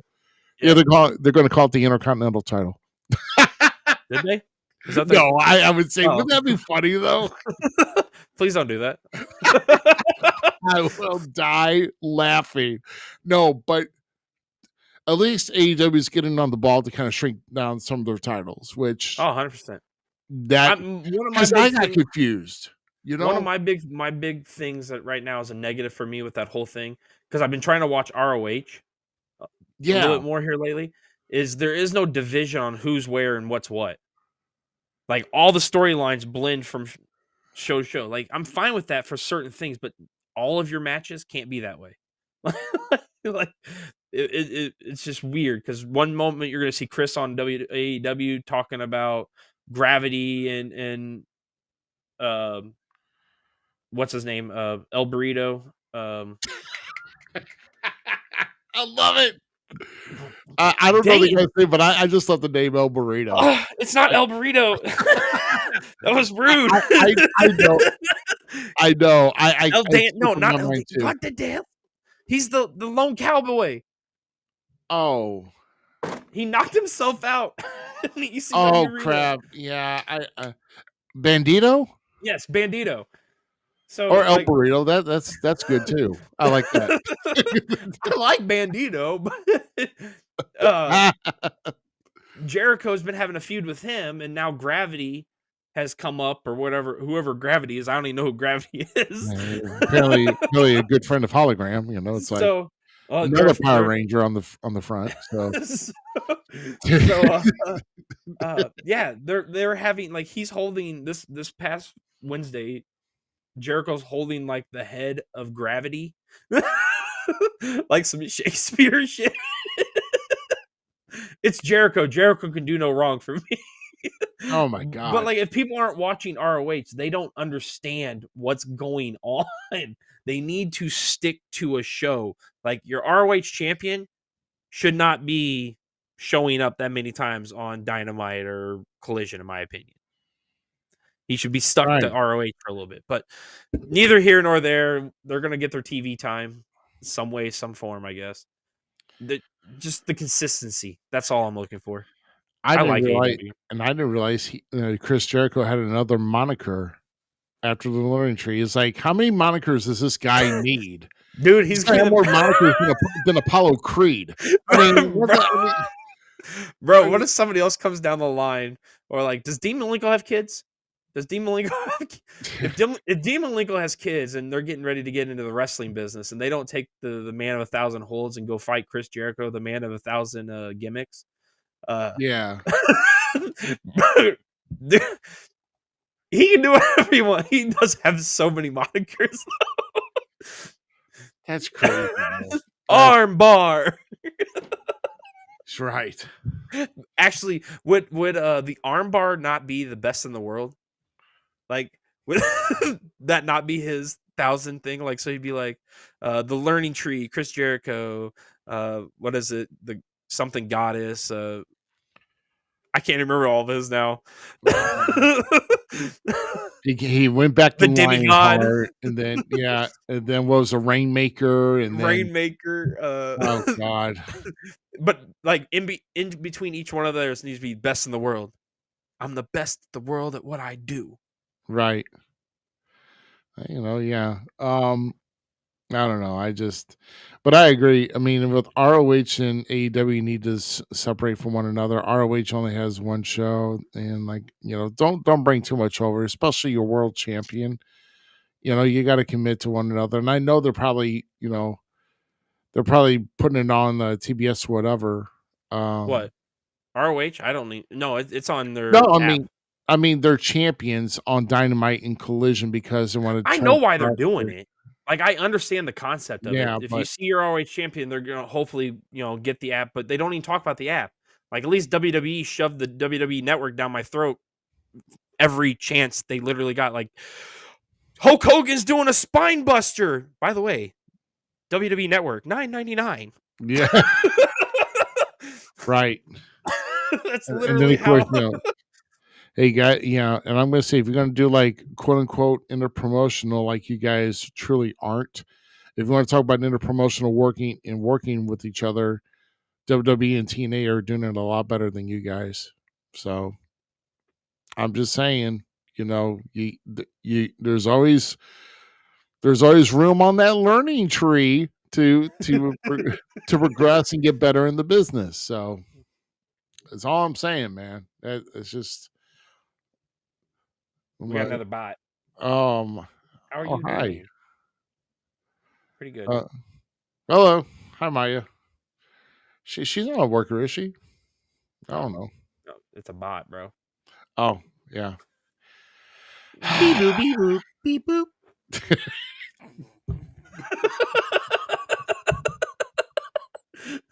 My bad. What a weekend this has been. Don't judge me. Oh my god. Yeah, don't mind me. I'm being a couple I'm just So we'll see what Dynamite picks up. I know we had some unannounced AEW talk, but it had been talked about, with Revolution and all this other. I just think they're just doing things wrong. Like I said, I'm so over this whole Death Riders thing because it's definitely a flop, and more of a bigger flop than First Class and TNA, but that's neither here or there. So this is a fan theory here that has been going around as of late. You know who the green shirt guy is, right? Yeah. Oh yeah. Yeah. So the theory is he's the guy that got punched in the face by CM Punk, and that's why he's at all the events. Because it was the wrong. There's a story. There's a story with him about.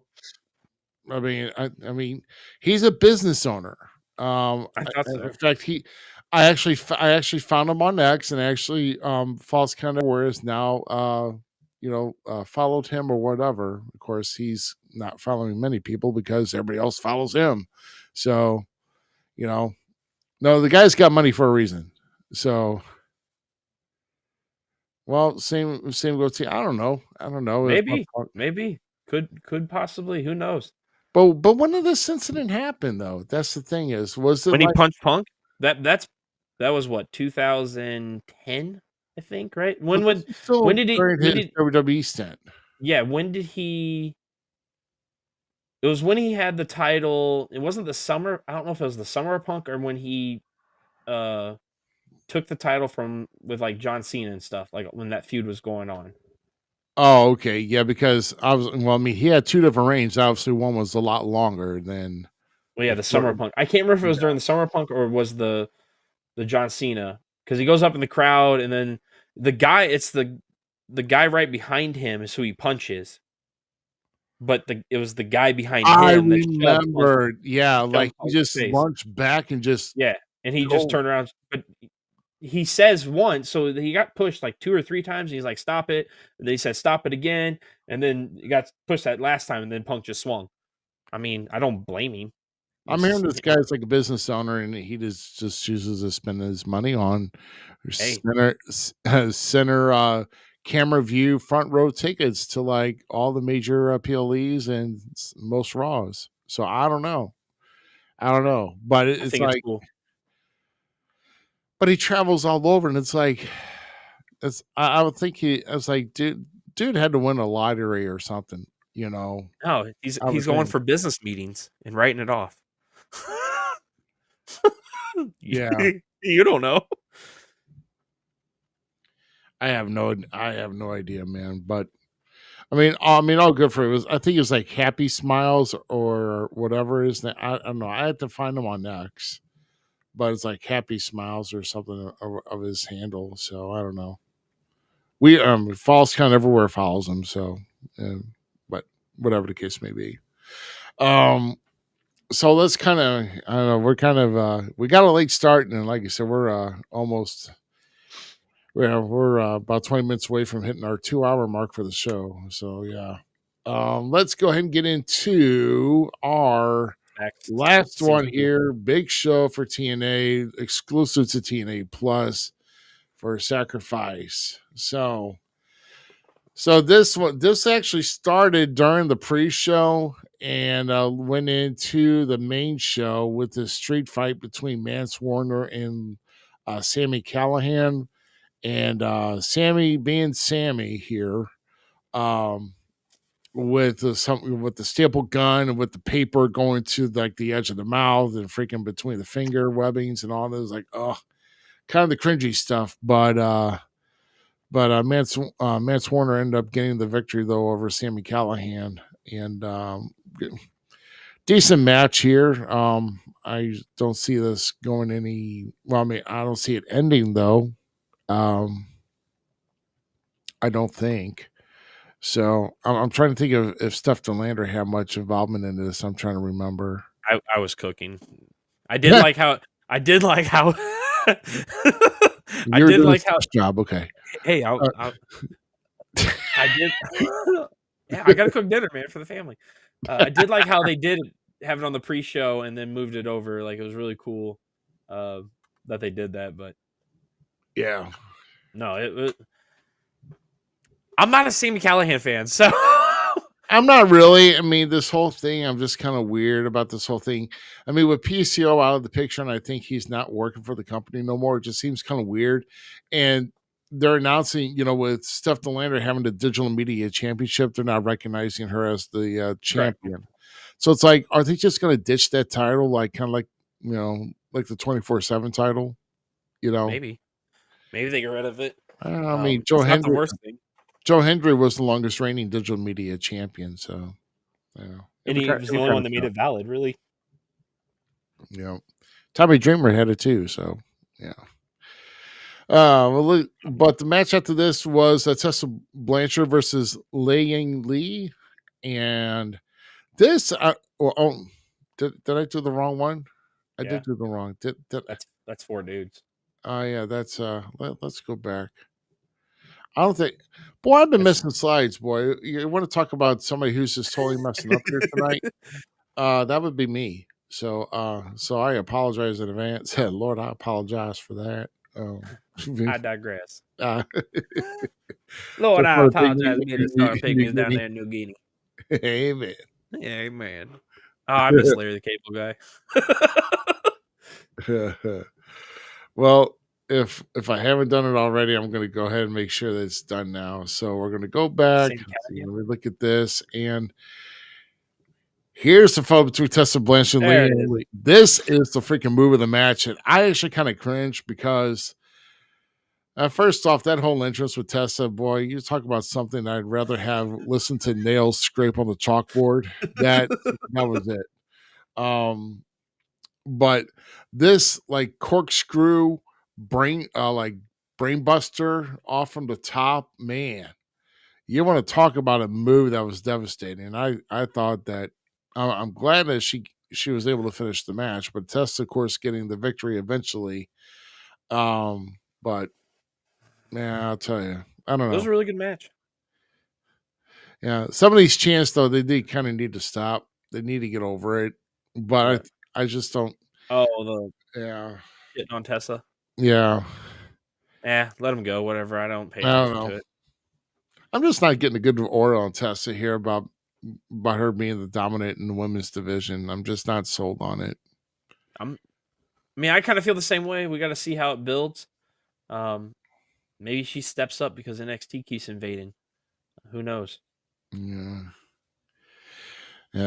yeah. But I told you, she puts any type of aura off of that she's like the you know snootiest person ever. Boy, she's doing a real good job because I do not get a good aura at all watching her. So, but that's just me. She may be playing it off very well. Now let's go to the other one that I was just going into. Was it this one? Yeah. The Rascals. Yeah, the Rascals and Ace Austin against Wesley and the rest of his goons. And was the Tyson and Tyreek, right? Yeah. I think is what it was. Yeah, but boys got theirs at the end with the Rascals and Ace Austin, and a little sweet victory for Trey and Zachary. Anyway, Ace was Dude, that closing sequence those three did to Wesley was flipping sick. oh yeah, it was. that, Yeah, it was. that was great. I enjoy all those men though. All well rounded. What the X division meant for in TNA, like they are definition X division guys and still doing bigger stuff. And I love it. So Yeah, it's kind of nice to let the big boulder guys just sit out of the finish of the match and let them play. Because Tyson and Tyreek are definitely no typical Oh, no. X division. no, they're not. They're not X division guys. Who's the Oh shoot! okay? The one has the facial beard. The other guy reminds me of Monty Brown a little bit, and I want to see him do the pound so bad, dude. Oh yeah, we haven't seen a pounce like the longest time, man. We need to see that move being brought back. I would love to see the pounds come back. I think Otis has one, if not mistaken. Like he does a version, but it's called something else now because he's like a Mack truck. Yeah, it's called "Oops, You Ran Into Me." That's what it's called. Fly swatter. Oops, you're bad. Oops, you're bad. Dude, somebody needs to do the pounce. That's a thickum, and we call it that. Oh my god, shoot. Next match here we're moving into is Frankie Kazarian and Steve Macklin. And we're gonna get to the last part of this match where Frankie Kazarian was pulling out the old brass knucks. And Eric Young was on commentary and came up. And even though Eric Young is with the Northern Armory still, I believe, he still is watching the back of Steve Macklin. So that's why he came out and he wants Macklin to join them, but Macklin doesn't want to because they're doing it the shady way. Like, yeah, but look what happens as soon as Frankie turns his head. He's rearing back and he gets him right in the back of the head, and Macklin finishes his. Blocks him. Yeah, Macklin doesn't see it until after the match is done and he sees the replay. It's about the best shot I can get here because of Big Neck McGee over here. He kept getting in the shot. So Big Neck McGee. yeah. Production needs to be much more discreet about getting in the way, or at least get better shots. And some of the audio was kind of bad too. So, but what can you do? TNA is just a budget company. Literally, they are right now. It's like pay per appearance from what I hear. So, but yeah. So obviously, Macklin's not having any with wanting to give with the Northern Armory and Eric Young here. So, let's see. The next match we had. Oh yeah, the TNA Knockouts women, dude. I'm telling you, That match was actually I enjoyed it. I was entertained. I'm not gonna lie. I'm mad that Spitfire lost, yeah, but I was pleasantly entertained with this whole goofiness and shenanigans. And I'm starting to like this trio. So not like enough to where I'm gonna be like fanboying them, but they're starting to grow on me a little bit for what they are, and that's good because Ash has been working her tail off for years now to be remotely entertaining in the wrestling industry. From my point of view, the other people love her, and that's fine. You do you, and I'll do me. But I'm enjoying this unit. It definitely brings some comedy gold to the screen. What big news comes out of all of this when this match ended yes, was Metaphor showing up in Lash Legends and Jakara Jackson. yeah. Yes. So yeah, so I guess we're gonna try to get some NXT talent over it to challenge Ash and Heather by Elegance, and I love Lash. Love Lash Legend. yeah, I don't know. Like I said, I'm still. They're okay, but I'm just they're not overwhelmingly. They're not winning me over me personally, but you know, Saul and Zarya are still winning me over. So, and I they agree haven't with been a that. tag I team agree for with that. long. Now, the whole thing here, though, my WTF moment is it's a personal concierge. All right, is he start breaking out into Dust Wonderkind during the match? Did you notice how it was in the ring and he started doing the whole thing? Like, is he breaking out to the Alex Wright? Please don't do that. It's like, yeah, I was like, he was like moving, stepping his leg and arm back and forth. And I'm Oh, like, oh I miss Alex no. Wright. I was like, how about ready to play the Alex Wright's theme? See if he's doing it to that. Dude, that's funny. Oh, That's it's funny. fine. But yeah, funny. He got in, and so 302 handicap match, and they win. And actually, he was a determining factor. Yeah. With Yeah, that. but it was entertaining. Like it truly was. Like I hate to say it was, but it was because it was. I Yeah. enjoyed it. Like it was dumb. It was great. I didn't get any good shots of this one because a lot of it was just focused on the entrance of one Mike Santana. But here we go with Mustafa Ali and Mike Santana, which is it was a great match. I'm not really too thrilled about how it ended. And The ending just came out of nowhere. It felt like. yeah, it did. It's like, really, you're going to get stunned by a slap by Tasha Steelz, Mike Santana, who takes freaking like chops and like all these weapons and everything else, and he gets right up.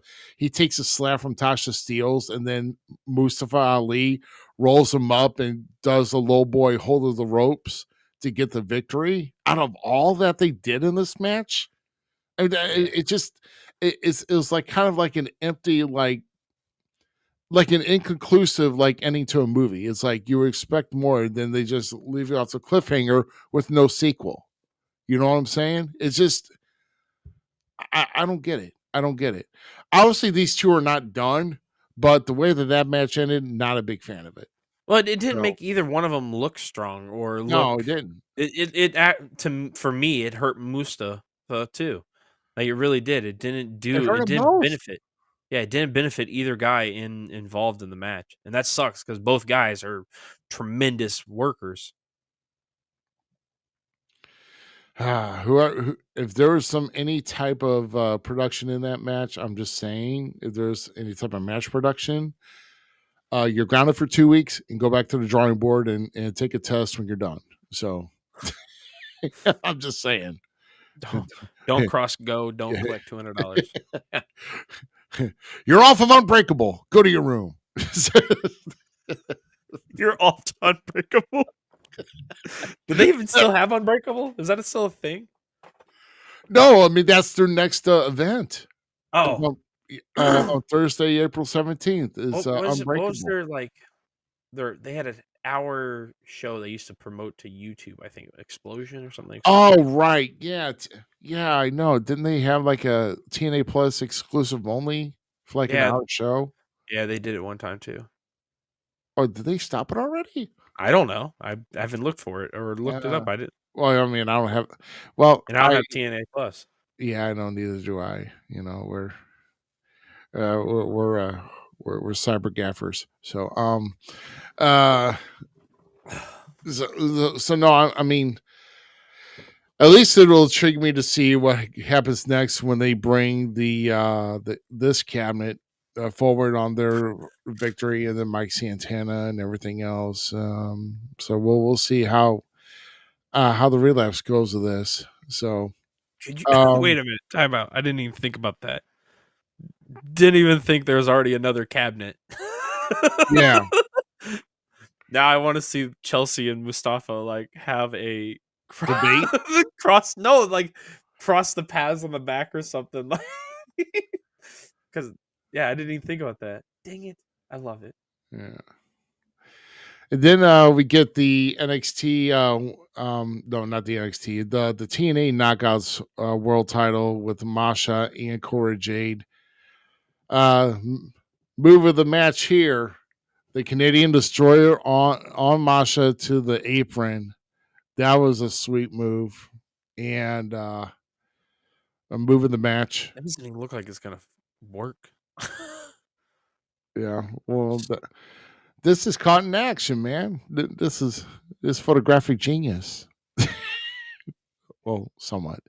Um, but no, I mean, this was a match was good, but I mean, it was decent. And like I said, you know, Cora Jade carried her own for a good while, but Masha got the better at the end and retained the title. So now it's like, are we Now what do eventually going to see Masha and Tessa come by Unbreakable?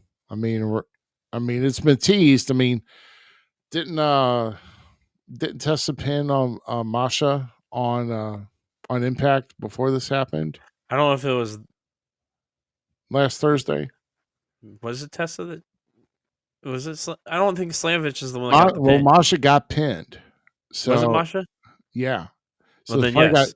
because Tessa and Cora teamed up against Masha and what's her face? Liang Lee. Yeah, and I thought Li Ying Lee got pinned.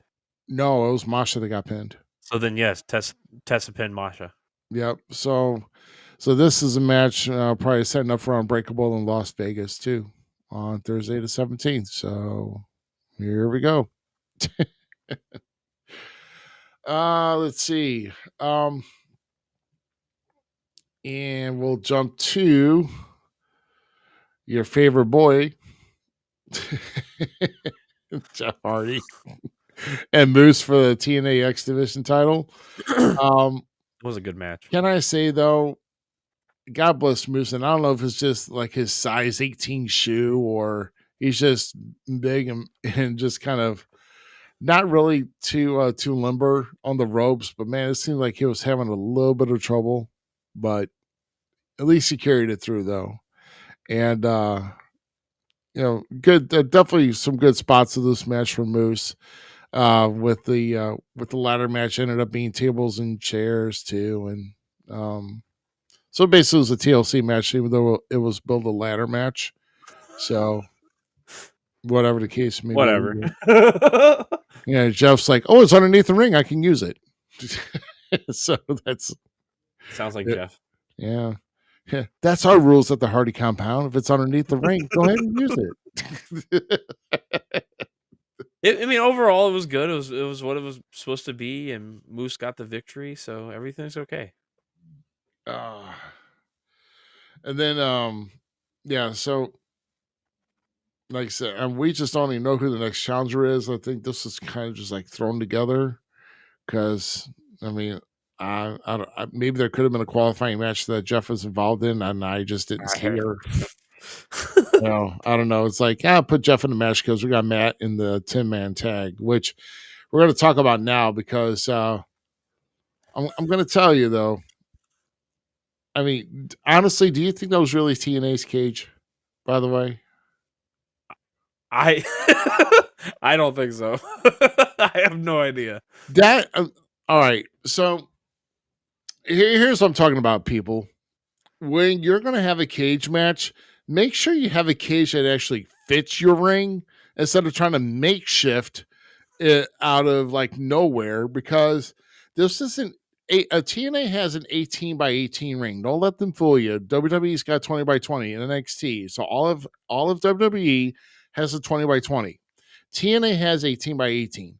They had gotten a cage that was made for a 16 by 16 ring. So what they did to compensate, instead of trying to look for another cage, which they couldn't probably, is they had 2-foot sections of cage. So it was like 2 foot by like 10 foot tall, that or like 12 or whatever it was.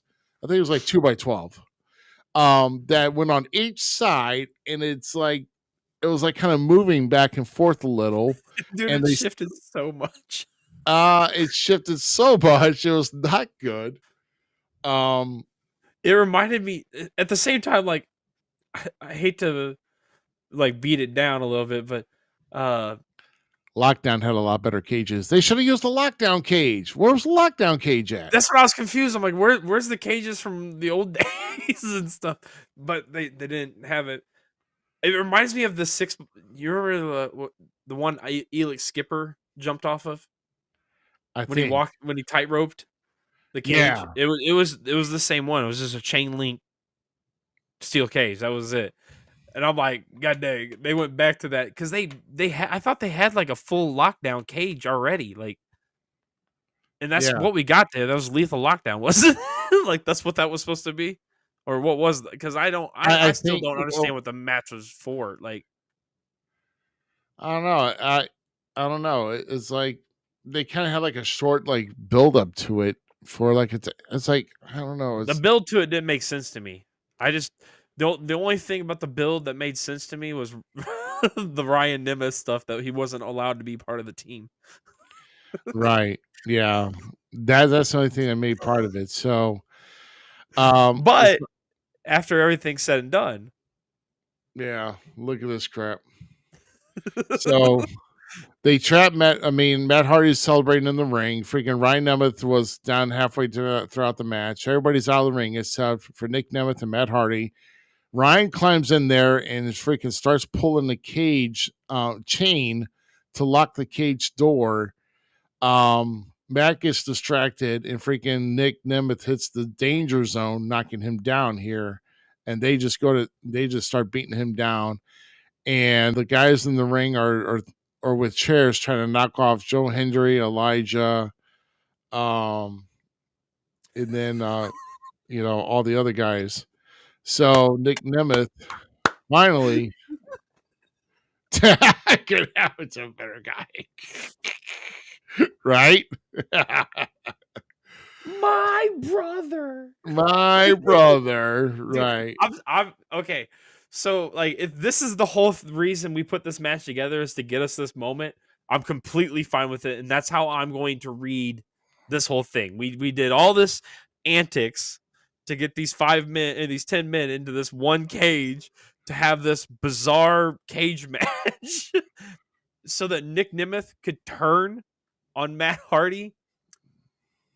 Love it. I love everything about that booking. I love the story. It's great because I absolutely enjoy Nick Nemeth and Ryan Nemeth together. I am enjoying Ryan Nemeth as a character. He irritates me. I want to see him get his face punched in all at the same time. And that's good. Like that, you want somebody like that. Some people would maybe call him X-Pac Heat. No, Ryan Nemeth needs to stay around because he's freaking hilarious, and he adds a new element to Nick that we've never seen. Dolph Ziggler has been underrated for so many years and underappreciated for so many years by The Office, I'm going to say, and this is my point of view. Us fans have been on this guy's back for years as one of our guys and the workhorses of the industry. And now to see him and his brother finally get the opportunity to work together and put something together, I am so here for it because this is what Nick's wanted for years. And it's a blast to watch. And beat up those shitty Hardys. Yeah. Oh shoot, man. Nah, so Cause my brother. my big brother. Dude, Uh, don't tell Ryan. Let me tell him. He's already here. right. Yeah, they did his brother wrong, man. They did his brother wrong. Yeah, they did. Yeah. Like I said, he got suspended 4 weeks without pay. I mean, that should be, you know. So he took that long break and now he's back to play the villain. Can you see these guys? These guys are going to be so arrogant, shaking their asses. One's a Hollywood hunk and Dude, I one's can't the wait to wanted see. man. Yeah, I can't wait. Dolph Ziggler's all not okay. We're sorry. I gotta stop calling him Dolph. Nick Nemeth has always been really good at playing a bad guy. I've enjoyed him. Period. So he's one of those guys that I was even a fan of him when he was Nicky. So like awesome character. He plays a better bad guy. When him and AJ Lee and Big E were like a trio group, and they were doing that stuff, like it was so good. It was so great. Like all that bad stuff. And then everybody was just so behind it. He won the title. We're all like, yeah. Kind of went the other way, but Nick's really good at playing a bad guy. And for him and his brother to be in this kind of position, I truly believe it's going to be good for TNA. Like these guys are going to boost ratings. And what better way to beat up arguably one of the greatest brother duos to ever do it? Yep. So apparently the Nemesis and the Hardys are heading toward a feud, I would As imagine. long as the Nimbus come out champion, I'm happy with it. Let's go. Yeah, make it make sense, Yeah, the Hardys need to they had a decent run as tag champs. So, you know. Yeah, I mean they've put on bangers with guys actually through this run, so can't be mad at them. And it's their time to go out anyway. Yep. Yeah, so kind of a disappointing, with not disappointing, but a good heel turn with Nick Nemeth and a helpless Matt Hardy. So be wondering how next week is going to pan out with TNA Impact. I And give I the don't even show know a if they're solid B. live or not. I give it a So, solid B. oh man, yeah. Just So, because my big brother and I got the advantage. Dude, Ryan has the best. Like it's one of my favorite. oh gosh, It's better than you want to hear something. both of them. I'll just ask you, please don't get them on the mic battling one another with those phrases one after another. I will turn it off quicker. You want to hear my big brother? Excuse me.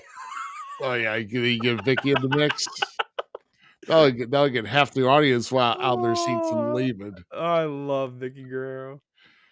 It's I worse think than that's any why I other. like Ryan so much. Is he reminds me of a lot of Vicky-esque character. Like it, I don't know. It works. It works for the duo, and now it's going to be even better. Hopefully, Nick doesn't talk that much, and it's just Ryan standing there going, "My big brother is done with it. Like he's done with it." And it's just Ryan talking, and Nick just goes out and kicks people's asses. I'd like that. I'd be down with that. Nick can talk again eventually, but it'd be fun. Don't lie. You would like it. Nah, Who's ready for Cena Cody tomorrow night? Yeah, that's gonna be once again, it's gonna be during the day, guys. So if you're on the Central Coast, it's 2 p.m. East Coast, 3 p.m. And so Netflix is gonna air it live as it happens. And of course you can go back and watch the replay, whatever you don't see. So it is what it is. And I'm looking forward to it. Of course, other people like me are be working. So I'll be watching. I'll still be working. I got some laundry that needs folded. Oh yeah, I mean, yeah, my life is nothing but work. My life is a work. So, man, but I'll tell you what, I appreciate everybody jumping on the YouTube and X bandwagon here this week, man, because Yeah. Facebook is giving us trouble. We still haven't managed out to get a decent number of viewers. The only bummer part is that, you know, you can't get the Facebook library, but guess what? You don't need a Facebook account to look at our YouTube videos. You can just go right in and go right into youtube.com/@fallscount everywhere. You're going to see our entire list of live videos, including this one here tonight. Of course, you can even go back on X. Well, I mean, I think X you have to have an account, but YouTube is where it's at, baby. Yeah, YouTube's where that you can watch all of it, listen to all of them, catch up on some of them, go back and listen to some of your favorites, and we'll keep going and pushing. I can't wait to have Evan Gold on. Yeah, Evan Golden has actually been rescheduled for Sunday, April 13th. Yeah, I'm So pumped we for that. will have him. So it looks like that will be for episode number 188. Am I? That sounds about think, right. yeah, it sounds about right. Let's see. I don't know. I gotta do numbers in my head. I hate when I have to do numbers in my head. Yeah, 188. So yeah, so yeah, I don't know. I'll have to start making. So next week we do have a guest. I got to reach out to him. Hopefully, I won't have much complications with Facebook. Hopefully, when it comes to Oh, we won't. Don't say that. We won't. We won't have it. yeah, no. It's a pain Everything's in the fine. ass. Everything's a pain in the ass. Thanks, Facebook. That's why your numbers are dropping and suck. Get You a suck. get a hug. Zuck, you suck. There you go. Suck, you suck. Sounds like I'm doing like a bad Chinese impersonation, but but March 30th will be episode number 186 is going to be the newly crowned, or actually been the AIWF Women's Champion for roughly about a couple months now, but a very young upstarting up and comer Ava Brooks will be joining us. Ava Brooks is actually only 18 years old and actually captured gold. And it's just a fascinating story. So it'd be good to have Ava Brooks on. From Wrestling with Heart, Stanley Kerr will join us on April 6th for episode number 187. And then Evan Golden, episode number 188. So we got a lineup, my friend. Just we got to hold that lineup. We got a bump in the road today. We got a bump in the road today. And of course, after we have Evan Golden, we're going to be reviewing everything coming up for WrestleMania, coming up from Unbreakable, Stand and Deliver.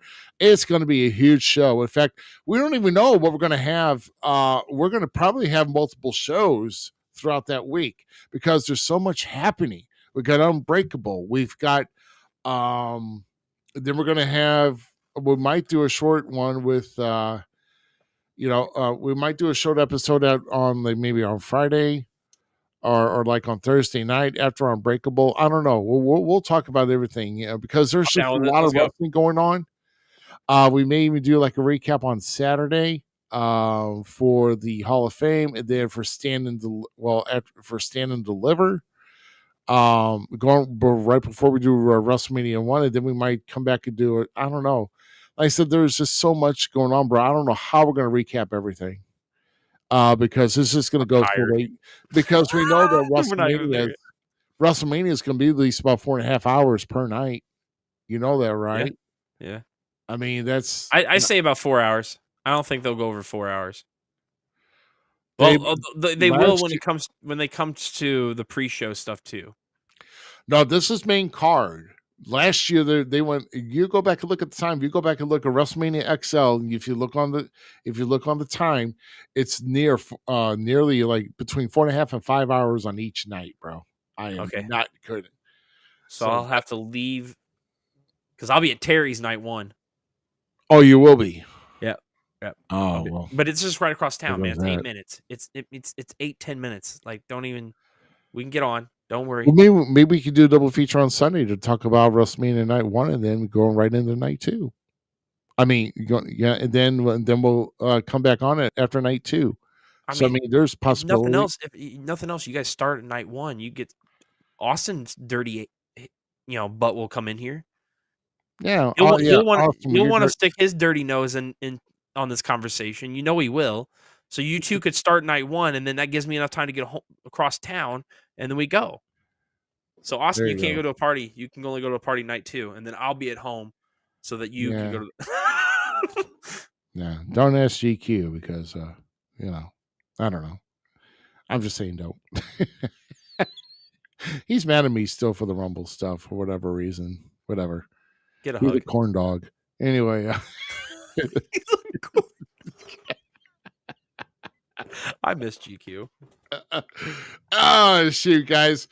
But no, shoot, that is going to do it for us. We appreciate every one of you here.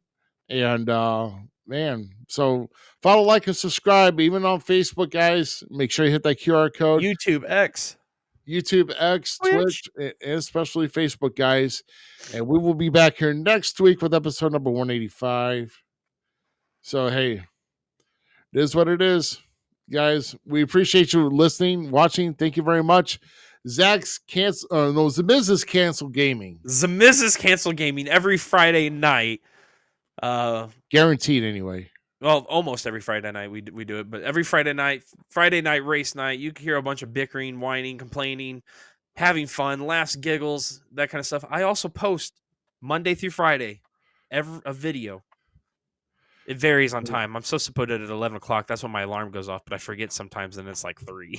So Yeah, about 12 o'clock, that video should drop every day. But hey, whatever. Hey, anyway, we got things to do. We got this thing called life. So, hey, we're just trying to maintain it.